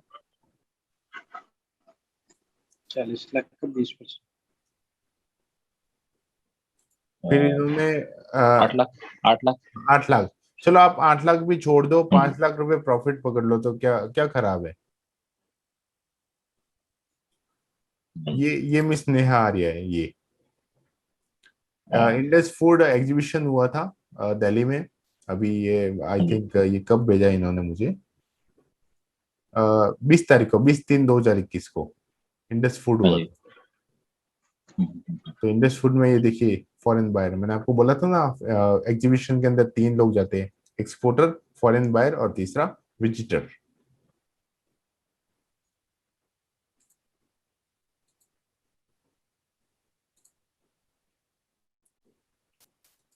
ये आपको दिख रहा है अपेडा? हाँ जी, बताया था हाँ मैंने, जी, जितने भी हाँ एग्रीकल्चर जी। प्रोडक्ट है वो सारे अपेडा में एग्रीकल्चर। आते हैं, राइट। राइट। ये इन्होंने एक मैसेज दिया था, ये भी आप देख लीजिए। Hello everyone, आवाज आ रही है I'm आपको? Neha Arya and my firm is Nehasha International Exporter and आज मेरा स्टॉल लगा हुआ था और Indus food in Delhi.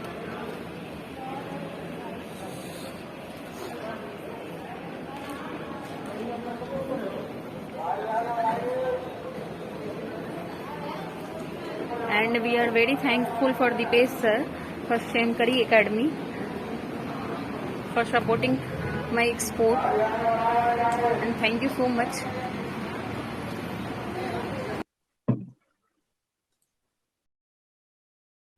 Sir हाँ, सर मैम कह रही थी कि आप वनडे का पोर्ट विजिट भी कराते हैं। वनडे का वो बात की बात है, अभी तो कोरोना चल रहा है ना, अच्छा, तो हमें पोर्ट से परमिशन नहीं मिल रही है। नहीं हमने तो ये ट्राई किया। ऑफलाइन ट्रेनिंग हो पाएगी कोरोना में? ऑफलाइन ट्रेनिंग, हाँ वैसे ऑफलाइन ट्रेनिंग तो हम कर लेते, जैसे भी करके कंडक्ट करते हैं। ठीक है, थैंक यू सर। हाँ। और कोई डाउट है आपके? हेलो सर, एक क्वेश्चन था। हाँ बताइए। सर जो CHA है, हाँ उसका जो कमीशन होता है वो क्या वेट के ऊपर होता है कि बिल की वैल्यू के ऊपर होता है? देखिए इसमें CHA का जो चार्जेस रहता है ना, कमीशन जी बोलो सर। चार्जेस को, इसको बोलते हैं एजेंसी चार्जेस। क्या बोलते हैं? CHA का एजेंसी चार्जेस। ठीक है, अब ये डिपेंड करता है, देखिए अभी मुझे भी पता नहीं है, आपको भी पता नहीं है, तो हमारा जो CHA हमें वो कैसे कोटेशन देगा? हमें कोटेशन लेना पड़ता है CHA से कि आपका मटेरियल क्या है, मटेरियल का क्वांटिटी कितना है, उसका वेट कितना है, किस पोर्ट से किस पोर्ट को जाएगा, तो ये सारा कुछ डिटेल्स हम देंगे ना, तो वो हमें फिर उसका जो भी है कोटेशन हमें प्रोवाइड करेगा।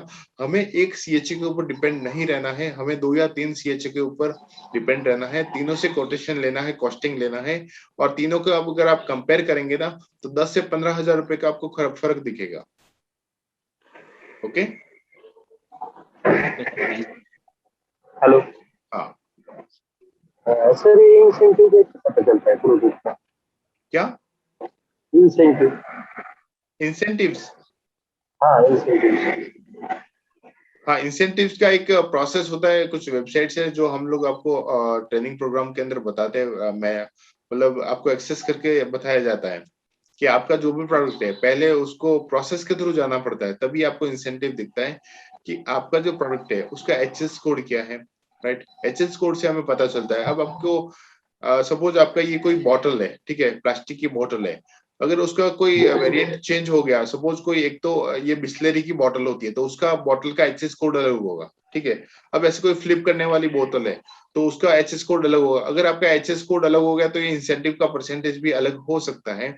इसलिए आपको प्रॉपर तरीके से चलना होता है कि पहले प्रोडक्ट चूज करो, उसके बाद में उसका HS कोड निकालो, उसके बाद में उसका गवर्नमेंट इंसेंटिव आप देख सकते हैं। ठीक है, ठीक है। नेक्स्ट। सर वो फर्म का नेम कैसे डिसाइड करना है?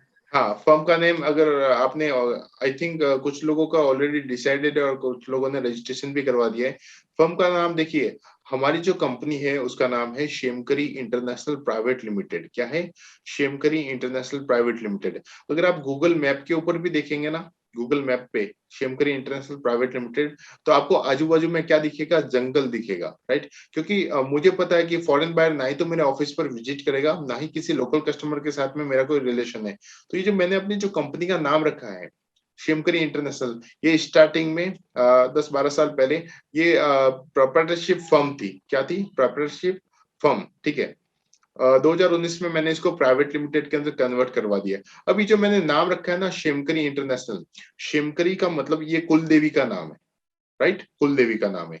तो इसमें मैं आपको 2 नाम के बारे में बताऊंगा, फर्स्ट नेम और लास्ट नेम। कंपनी का एक्सपोर्ट करने के लिए कंपनी का नाम क्या होना चाहिए? फर्स्ट नेम है आपका शेमकरी। राइट, तो शेमकरी ये कुलदेवी का नाम है। राइट, तो आप भी अपना कोई यूनिक नाम रख सकते हो, आपका नाम, या आप अगर आप मैरिड हो तो आपके वाइफ का नाम और आपका नाम दोनों को मिक्स करके भी कोई रख सकते हैं। राइट, या फिर कोई ऐसा कोई इंग्लिश नाम जिसका हिंदी में कोई अच्छा मीनिंग निकलता हो, वो नाम भी आप रख सकते हैं। XYZ, ओला, उबर, इस टाइप से आप नाम रख सकते हैं, कोई चूज कर सकते हैं। ये तो हो गया आपका फर्स्ट नेम। ठीक है, जो लास्ट नेम होता है ना, लास्ट नेम, वो आपको जो चूज करना है वो global, international, overseas, Exim, exports, इस टाइप से। आई थिंक अगर आपने नोट नहीं किया तो नोट भी कर लीजिए, मैं धीरे धीरे बोल रहा हूँ। इंटरनेशनल, प्रोप्राइटरशिप में भी ऐसे ही करना है? यस यस, चलेगा, सब में चलेगा। ये जो लास्ट वाले जो वर्ड मैं आपको बता रहा हूँ, लास्ट वाले वर्ड, पहला इंटरनेशनल, दूसरा ग्लोबल, तीसरा ओवरसीज, राइट, चौथा एक्सपोर्ट और पांचवा एक्जिम।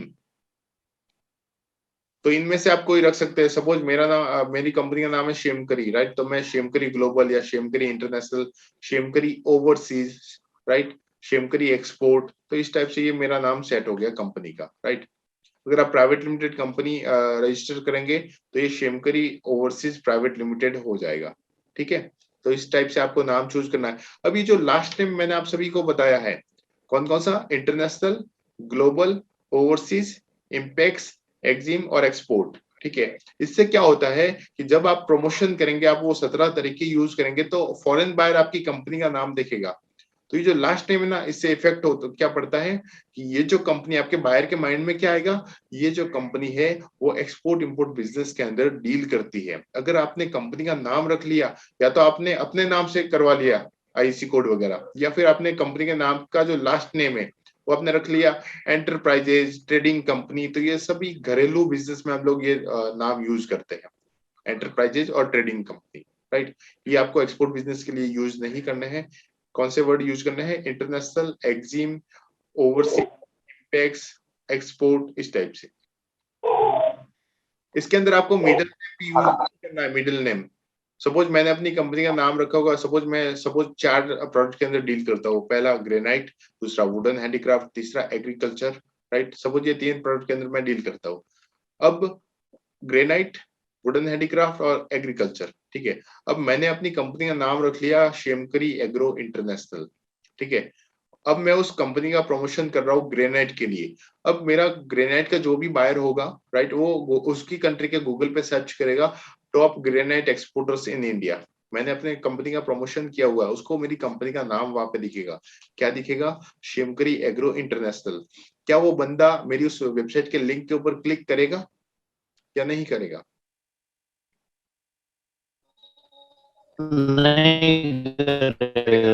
नहीं करेगा, क्योंकि उसको पता है कि एग्रो का मतलब एग्रीकल्चर होता है, मुझे तो ग्रेनाइट इंपोर्ट करना है। तो वो बंदा हो सकता है कि उस लिंक के ऊपर क्लिक ना करे। अगर क्लिक करता है तो फिर उसको वो दिख जाएगा क्या कि इसके मल्टीपल प्रोडक्ट्स है। तो आप किसी भी इंडस्ट्री का नाम यूज नहीं करेंगे एग्रो, फार्मा, इस टाइप से, राइट। आपको ऐसे सिंपल रखना है, तो आप मल्टीपल प्रोडक्ट के अंदर डील कर सकते हैं अपनी उस कंपनी से, ओके। क्योंकि कंपनी आपको एक बार बनानी होती है, सारे डॉक्यूमेंट आपके एक बार बनेंगे, वेबसाइट आपकी एक बार बनेगी, तो ये सारा प्रोसेस आपका 1 टाइम रहता है। Next, hello. हाँ, हेलो सर, मेरा तो ट्रेडिंग का कंपनी है, तो ये डोमेस्टिक में सारे कागजात मुझे चेंज करने पड़ेगा क्या? हाँ, दूसरा नहीं, नाम आपका देखिए अभी लोकल में जो बिजनेस चल रहा है ना, ट्रेडिंग कंपनी नाम है आपकी कंपनी का। तो आप चाहे तो उसको अमेंडमेंट करवा सकते हैं, या फिर आप चाहे तो एक एक्सपोर्ट के लिए दूसरा कंपनी भी ओपन कर सकते हैं, यानी फर्म। हाँ, प्रोप्राइटरशिप। हाँ, प्रोप्राइटरशिप और भी आप ओपन कर सकते हैं, कोई दिक्कत नहीं। Hello sir. हाँ, बताइए। हेलो सर, मैं ओपीसी बेटर रहेगा या प्रोप्राइटरशिप सही रहेगा? एक आदमी अगर आप इंपोर्ट एक्सपोर्ट अकेले करना हो तो प्रोप्राइटरशिप सही रहेगा, ठीक है। ओके। क्योंकि इसमें देखिए, स्टार्टिंग में मैं नहीं चाहता कि आपका ज्यादा से ज्यादा खर्चा हो, राइट। अभी अगर आप पहले स्टेज पे खर्चा कर लेंगे तो फिर बिजनेस कब करेंगे? हाँ,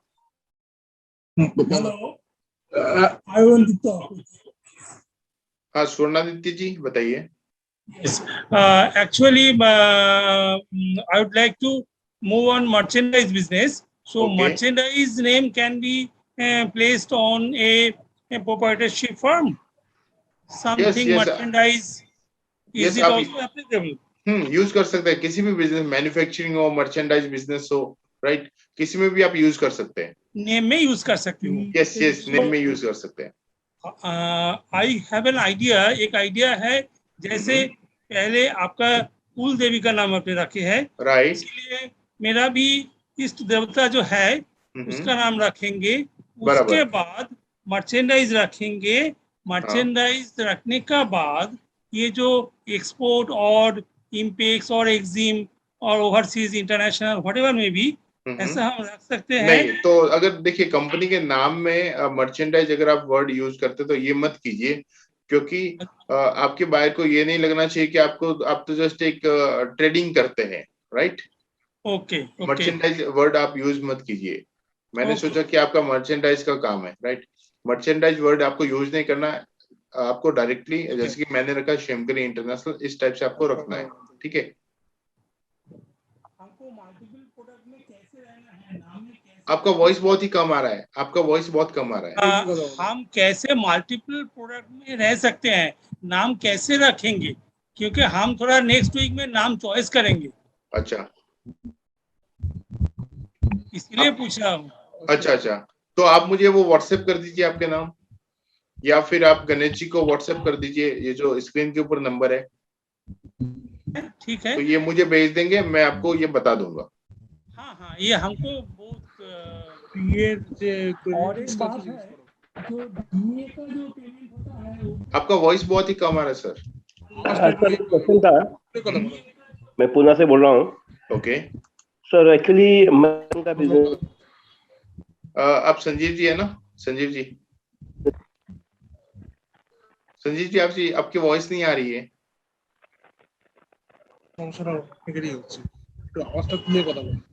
संजीव जी, आपकी वॉइस नहीं आ रही है।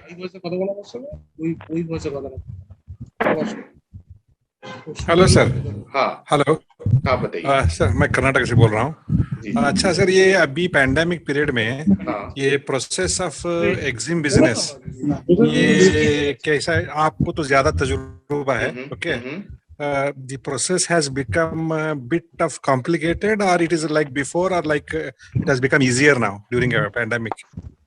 नहीं, और भी इजी हो गया है। अगर आप एक महीने पहले का जो भी न्यूज देखेंगे ना, 49% ये अपने ग्रो हुआ है एक्सपोर्ट बिजनेस इंडिया से, राइट?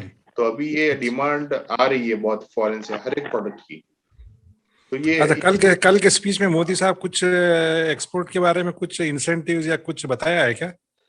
कल की स्पीच मैंने नहीं देखी है। अगर आपको कुछ आइडिया है तो आप मुझे बता दीजिए। मैंने इसलिए पूछा, आप एक्सपोर्ट इंपोर्ट के बारे में। मोदी गवर्नमेंट तो हेल्प कर रही है इसके अंदर एक्सपोर्ट में। कल के स्पीच में कुछ एडिशनल कुछ इंसेंटिव्स या कुछ फैसिलिटीज कुछ इंक्रीज किया है या कैसा है? पहले कल की जो स्पीच है, आई थिंक कल एक चीज चेंज होने वाली थी, जो मैंने आपको इंसेंटिव बताया था ना, इंसेंटिव, गवर्नमेंट इंसेंटिव, तो उसका जस्ट नाम जो है वो थोड़ा चेंज हो गया है। MEIS इंसेंटिव की जगह RODTEP, रोड टैप उसका नाम रखा है, और उसके अंदर जो भी इंसेंटिव, क्योंकि WTO में इंडिया केस हार गया है MEIS इंसेंटिव्स के ऊपर, राइट? तो अभी गवर्नमेंट ने उसका नाम और थोड़ी सी पॉलिसी चेंज कर दी है, बट आपको इंसेंटिव्स मिलेगा। ये कल की मीटिंग के अंदर हुआ। अच्छा, ये IEC कोड निकालने के लिए कितना टाइम लगेगा सर? जीरो से स्टार्ट करेंगे तो? जीरो से स्टार्ट करेंगे तो देखिए, आपका सबसे पहले बनेगा MSME, उसके बाद में GST, फिर आपको बैंक में अकाउंट ओपन करवाना है। बैंक में अकाउंट ओपन होने के बाद में आपको शायद पता होगा कि बैंकर जो है हमें एक लूज चेक दे देते हैं, एक किट देते हैं जिसके अंदर लूज चेक होते हैं, बट वो जो चेकबुक है आपके वो काम नहीं आएगी, क्योंकि उस चेकबुक के ऊपर आपका जो कंपनी का नाम है वो प्रिंटेड होना चाहिए, राइट? अच्छा, इसलिए आपको थोड़ा सा वेट करना होगा कि वो जो बाइक कुरियर से जो चेकबुक आती है हमारे पास में, हमारी कंपनी के नाम प्रिंट होकर वो चेकबुक आपको लगेगी। तो सपोज 10 दिन का आपका अकाउंट का प्रोसेस, तो रफली ये प्रोसेस कितना टाइम लगेगा? अब 15 से 20 दिन के अंदर हो जाता है। हेलो, हाँ स्वर्ण, is MSME is required for a non-manufacturer also? हाँ, मैन्युफैक्चरर के लिए ही होता है, बट आप ये ले सकते हैं। वैसे सर्विस प्रोवाइडर और मैन्युफैक्चरर के लिए होता है MSME का, बट आपको बायर को ज्यादा से ज्यादा डॉक्यूमेंट्स शो करने हैं। Okay, because we will start firstly the trading business, and trading में MSME हम ले सकते हैं। हाँ, ले सकते हैं। हाँ, ले सकते हैं। और one thing, DA payment, is it with ECGC, is it totally safe, or in any case happened sometime that payment was forfeited? Payment का फॉरफीचर हुआ है? किसका? डीए पेमेंट ECGC होते हुए भी?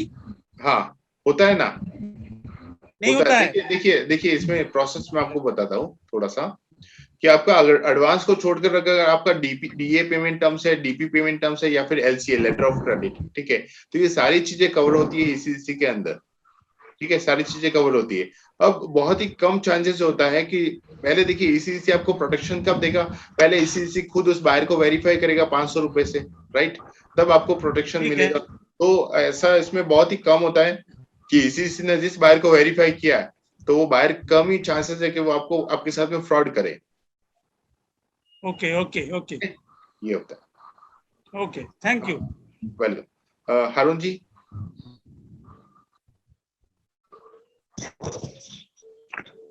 हारून जी कोई? हेलो। हाँ बताइए। हेलो। हेलो। सर मैं संजीव बोल रहा हूँ पुणे से।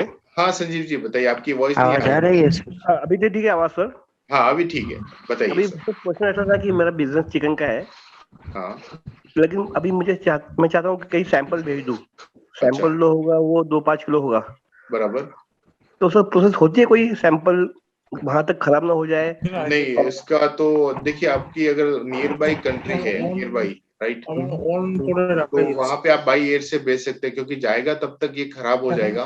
बट इसका भी एक प्रोसेसिंग होता है, वो आपको आपका CHF बता देगा, और या फिर आप FedEx से कांटेक्ट कीजिए, DHL या फिर FedEx।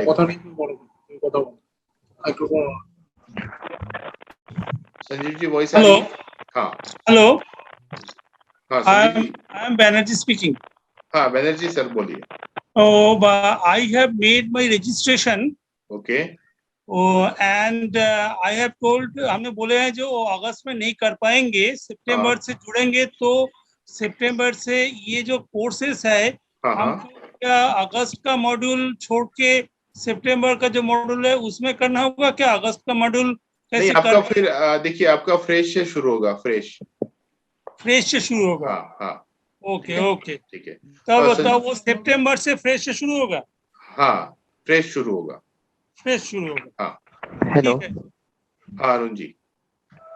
हेलो। हाँ अरुण जी बताइए। हेलो।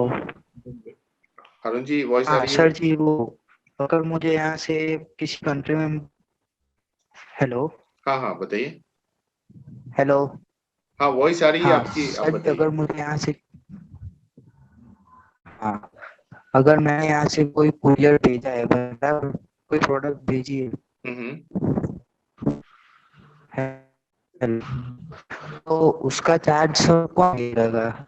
सामने वाला इम्पोर्टर है वो? देखिए अगर आप हाँ अच्छा सवाल है आपका। देखिए अगर आप कुरियर करते हैं ना कोई सैंपल वगैरह फॉरेन में, तो देखिए चाइना वाले जो है ना, चाइना वाले वो सुई भी नहीं छोड़ते। सुई का जो कॉस्ट है, अगर आप सुई भी सैंपल मंगवाते हैं चाइना से, तो सुई का जो भी कॉस्टिंग होता है प्लस कुरियर का चार्जेस वो चाइना वाले पहले आपसे लेते हैं।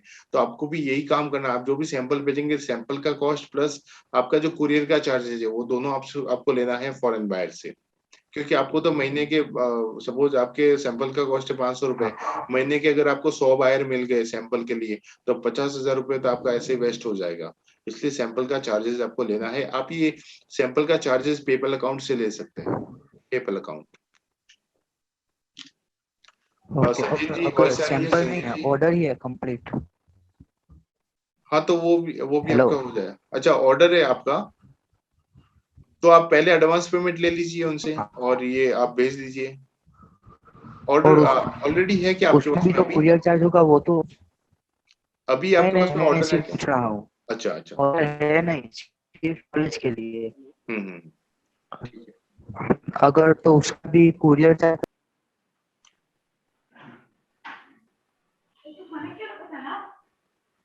संजीव जी,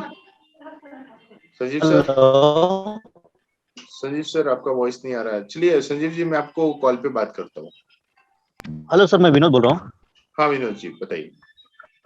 सर एक्चुअली मेरा सवाल ये है कि समझो मैं कुछ एक्सपोर्ट करता हूँ कोई भी प्रोडक्ट है तो मुझे विनोद जी आपकी वॉइस क्लियर नहीं है। आई थिंक आपके यहाँ से विनोद जी आपके यहाँ से आई थिंक नेटवर्क इशू है। आपकी वॉइस नहीं आ रही है विनोद जी। हाँ भी बोल रहा हूँ। आवाज नहीं आ रहा सर ठीक से। कार्गो का और ये मुझे करना पड़ता है। आपकी वॉइस नहीं आ रही थी। प्रोडक्ट सर मैं बात कर सकता हूँ 2 मिनट के लिए? तुम लोग एग्जिट करो। हाँ हेलो हेलो। हाँ संजय जी। हाँ सर। हाँ sorry sir, sorry for disturb you. नहीं एक्चुअली आपका नेटवर्क का इशू था। चलिए बताइए सर। अभी ठीक है सर आवाज? हाँ अभी सही है। हाँ सर एक्चुअली मेरा क्वेश्चन ये था कि आपने कहा कि कुरियर के थ्रू उसको भेजना है वगैरह वगैरह। तो सर अभी उसके बाद आपने किसी से कहा कि इसको पैसा भी अपने को देना है, फ्री में नहीं भेजना है। हाँ तो सर उस प्रोसेस में खराब तो नहीं हो सकता, या फिर मुझे यूरोप में भेजना है या फिर यूएस में? नहीं, अगर आपका यूरोप में भेजना है और अगर टाइम ज्यादा लग गया, देखिए जो एग्रीकल्चर प्रोडक्ट होता है ना, ये सपोज आपका तो ये चिकन है, ठीक है, जो एग्रीकल्चर प्रोडक्ट होता है, जो पेरिशेबल प्रोडक्ट्स होते हैं, वो कभी भी सैम्पलिंग नहीं होते हैं पेरिशेबल प्रोडक्ट। अच्छा फिर सर कैसा उनको कन्विंस करना है? तो इसके लिए आप जो है ना, कुरियर कंपनी जो है ना, फेडेक्स और डीएचएल, इनसे आप एक बार आप कांटेक्ट कर लीजिए, फेडेक्स और डीएचएल से, क्योंकि आपको जो फास्टली भेजना होता है और इनके खुद के कार्गो एयरक्राफ्ट है और इनकी डेली की सर्विसेज होती है, तो एक बार इनसे आप कांटेक्ट कर लीजिए। तो उनके थ्रू अपन सैंपल भेज सकते हैं? यस, उनके थ्रू आप हम लोग भेज सकते हैं, जो कि खराब नहीं होगा। हाँ, जो खराब नहीं होते, क्योंकि बाई एयर से अगर आप भेजेंगे या फिर बाई सी से, राइट, तो बाई सी के अंदर क्या होता है कि हम लोग जो कूलिंग वाला जो सिस्टम होता है कंटेनर का, वो वाला यूज करते हैं, रीफर कंटेनर, राइट। उस टाइप से बाई एयर के अंदर भी छोटे छोटे कंटेनर्स होते हैं, रीफर कंटेनर। तो ऐसे भी हो सकता है कि बहुत सारे पेरिशेबल प्रोडक्ट है जो सैम्पलिंग हो रहे हैं, तो उनके साथ में आपका भी हो सकता है। तो एक बार आप फेडेक्स या फिर डीएचएल कंपनी से कांटेक्ट कर लीजिए, इंटरनेशनल कुरियर कंपनी से, है ना। ओके सर, या got it, thanks lot. Without seeing, hello. हाँ, hello, without seeing the agro sample, ये कोई बायर क्या उसको ऑर्डर देता है? किसको?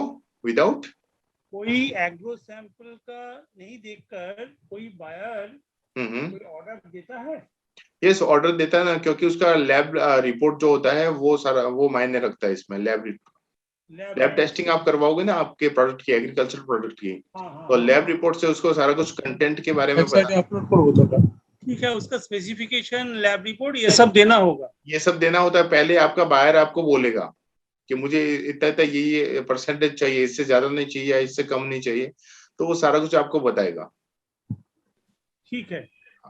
हेलो, हाँ, अगर आज की डेट में इंडिया से कौन से प्रोडक्ट सबसे ज्यादा एक्सपोर्ट होते हैं? सभी प्रोडक्ट एक्सपोर्ट होते हैं इंडिया से। देखिए सबसे ज्यादा तो आपके एग्रीकल्चर प्रोडक्ट हो गए, हैंडीक्राफ्ट प्रोडक्ट हो गए, और इसके अलावा कोकोनट हो गया, स्पाइसेस हो गए, राइट, मार्बल्स हो गया, ग्रेनाइट हो गया, तो ये सभी प्रोडक्ट एक्सपोर्ट होते हैं ज्यादा हाई क्वांटिटी के अंदर।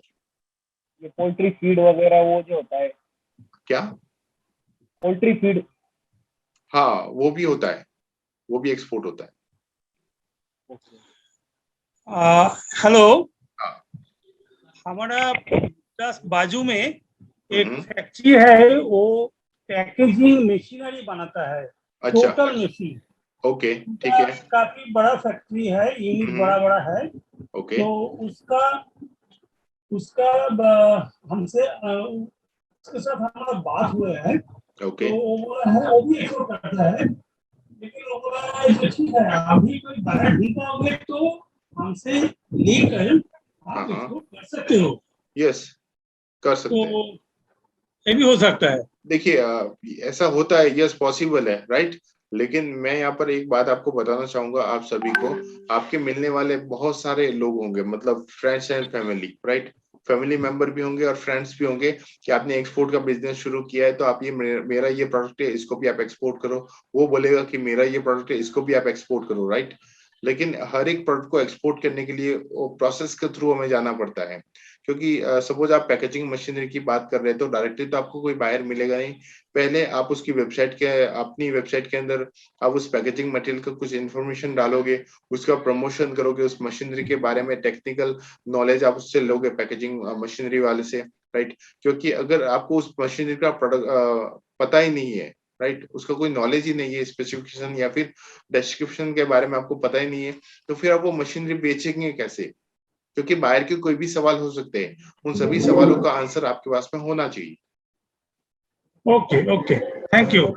आप ये कर सकते हैं बट बिना नॉलेज आप नहीं कर पाएंगे। ठीक है, ठीक है। और स्टार्टिंग में मैक्सिमम 2 प्रोडक्ट्स, दोनों को सेट करो, दोनों प्रोडक्ट को एक्सपोर्ट करो, उसके बाद में तीसरे प्रोडक्ट की आप सोचो। ठीक है। तो ट्रेनिंग के अंदर बताया जाता है कि कौन सी एक एक करके हम जो एक्सपोर्ट करेंगे, हम कितना मार्जिन रख के उनको हम बेच सकते हैं? देखिए, ये डिपेंड करता है प्रोडक्ट के ऊपर और आगे वाली कंट्री की डिमांड के ऊपर। कि सपोज सप्लाई तो यहाँ से कम है और डिमांड है तो एडवांस 100% मिल जाता है, ठीक है। अब वहां पे सप्लाई ज्यादा है और डिमांड कम है, राइट, तो इस केस में क्या होता है कि आपको उधार भी देना पड़ सकता है, राइट। तीसरा कि आप जो परसेंटेज की बात कर रहे हैं, एक्सपोर्ट बिजनेस के अंदर 10% से लेके 30% के बीच में प्रॉफिट मार्जिन रहता है, डिपेंड ऑन प्रोडक्ट। वो लोग कितना दिन में हम पैसा वापस करेंगे?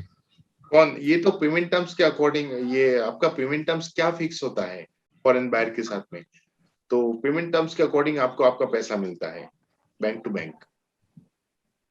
अच्छा, और एक चीज आप कि जो अगर सामने वाला पैसा नहीं दिया है तो एक इंश्योरेंस कंपनी हमारा करेगी, तो क्या ये 100% क्रेडिट करेगी, रिकवरी हो? ये आपका जो भी डूबा है ना पैसा, ठीक है, डूबे, सपोज 30 एडवांस 70% क्रेडिट है, 70% आपका डूब गया, बायर ने पेमेंट दिया ही नहीं, 70% का 80 to 95% आपको मिलता है। Minimum 80%, maximum 95%। मतलब आपको आपका प्रॉफिट नहीं मिलेगा, आपका जो प्रिंसिपल अमाउंट है वो आपको मिलेगा। और बेस अमाउंट मिल जाएगा हमको। हाँ, मतलब हमें तो वही चाहिए ना, प्रॉफिट नहीं मिलेगा तो चलेगा, लेकिन जो हमने लगाया है पैसा वो तो एटलीस्ट हमें मिलना चाहिए।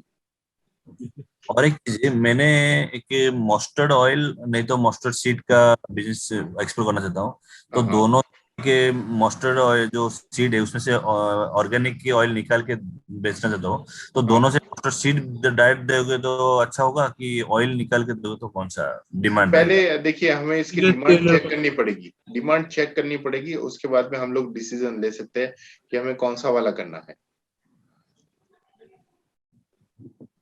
बट अगर आप ऑर्गेनिक करते तो उसका देखिए, ऑर्गेनिक में क्या होता है कि आजकल कोई भी चीज खाने पीने की ऑर्गेनिक मिलती नहीं है इजीली, राइट। तो उसमें हमें प्रॉफिट मार्जिन कम रहता है, 10% से लेकर 30% के बीच में।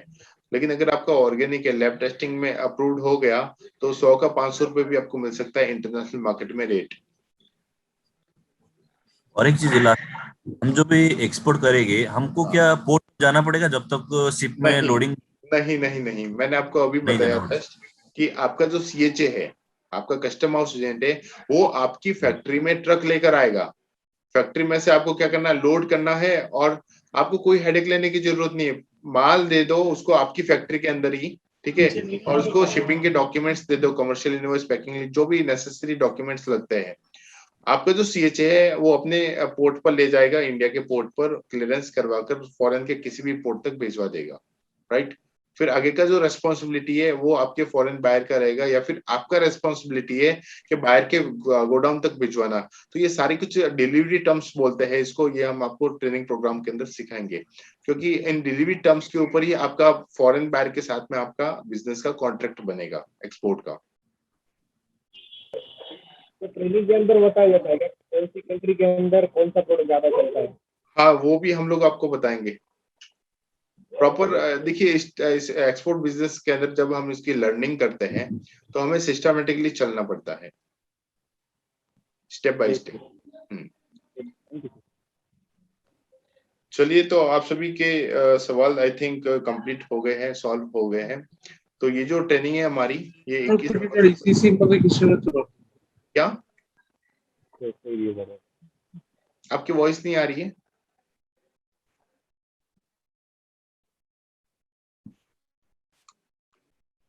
आपकी वॉइस नहीं आ रही है?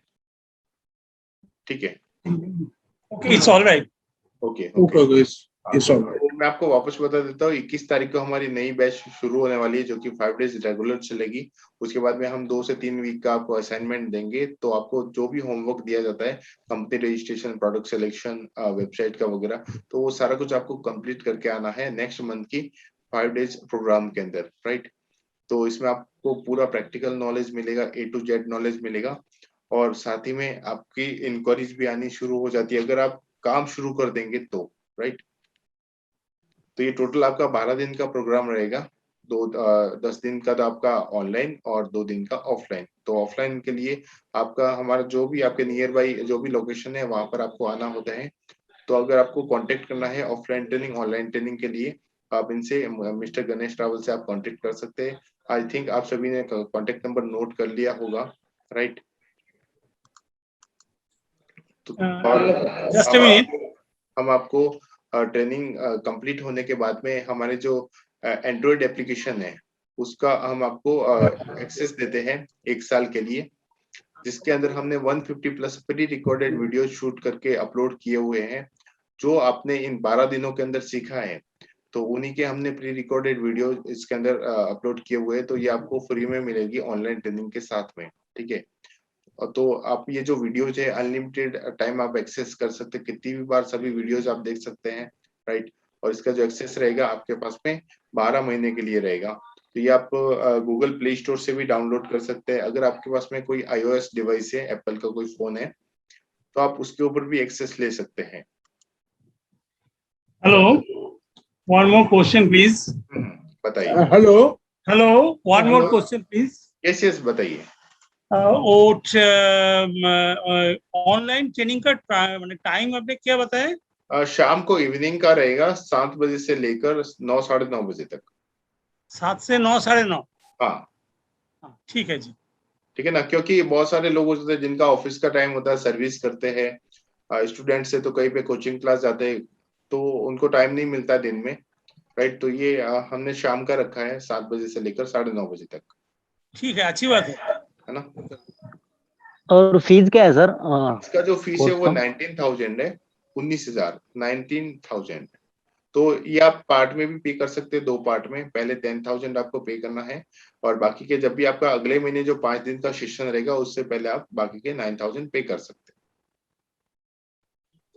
और इनिशियली आप टोकन अमाउंट 2,000 रुपीज से अपनी सीट रिजर्व कर सकते हैं। और कोई क्वेश्चन, और कोई सवाल? नहीं सर, थैंक यू।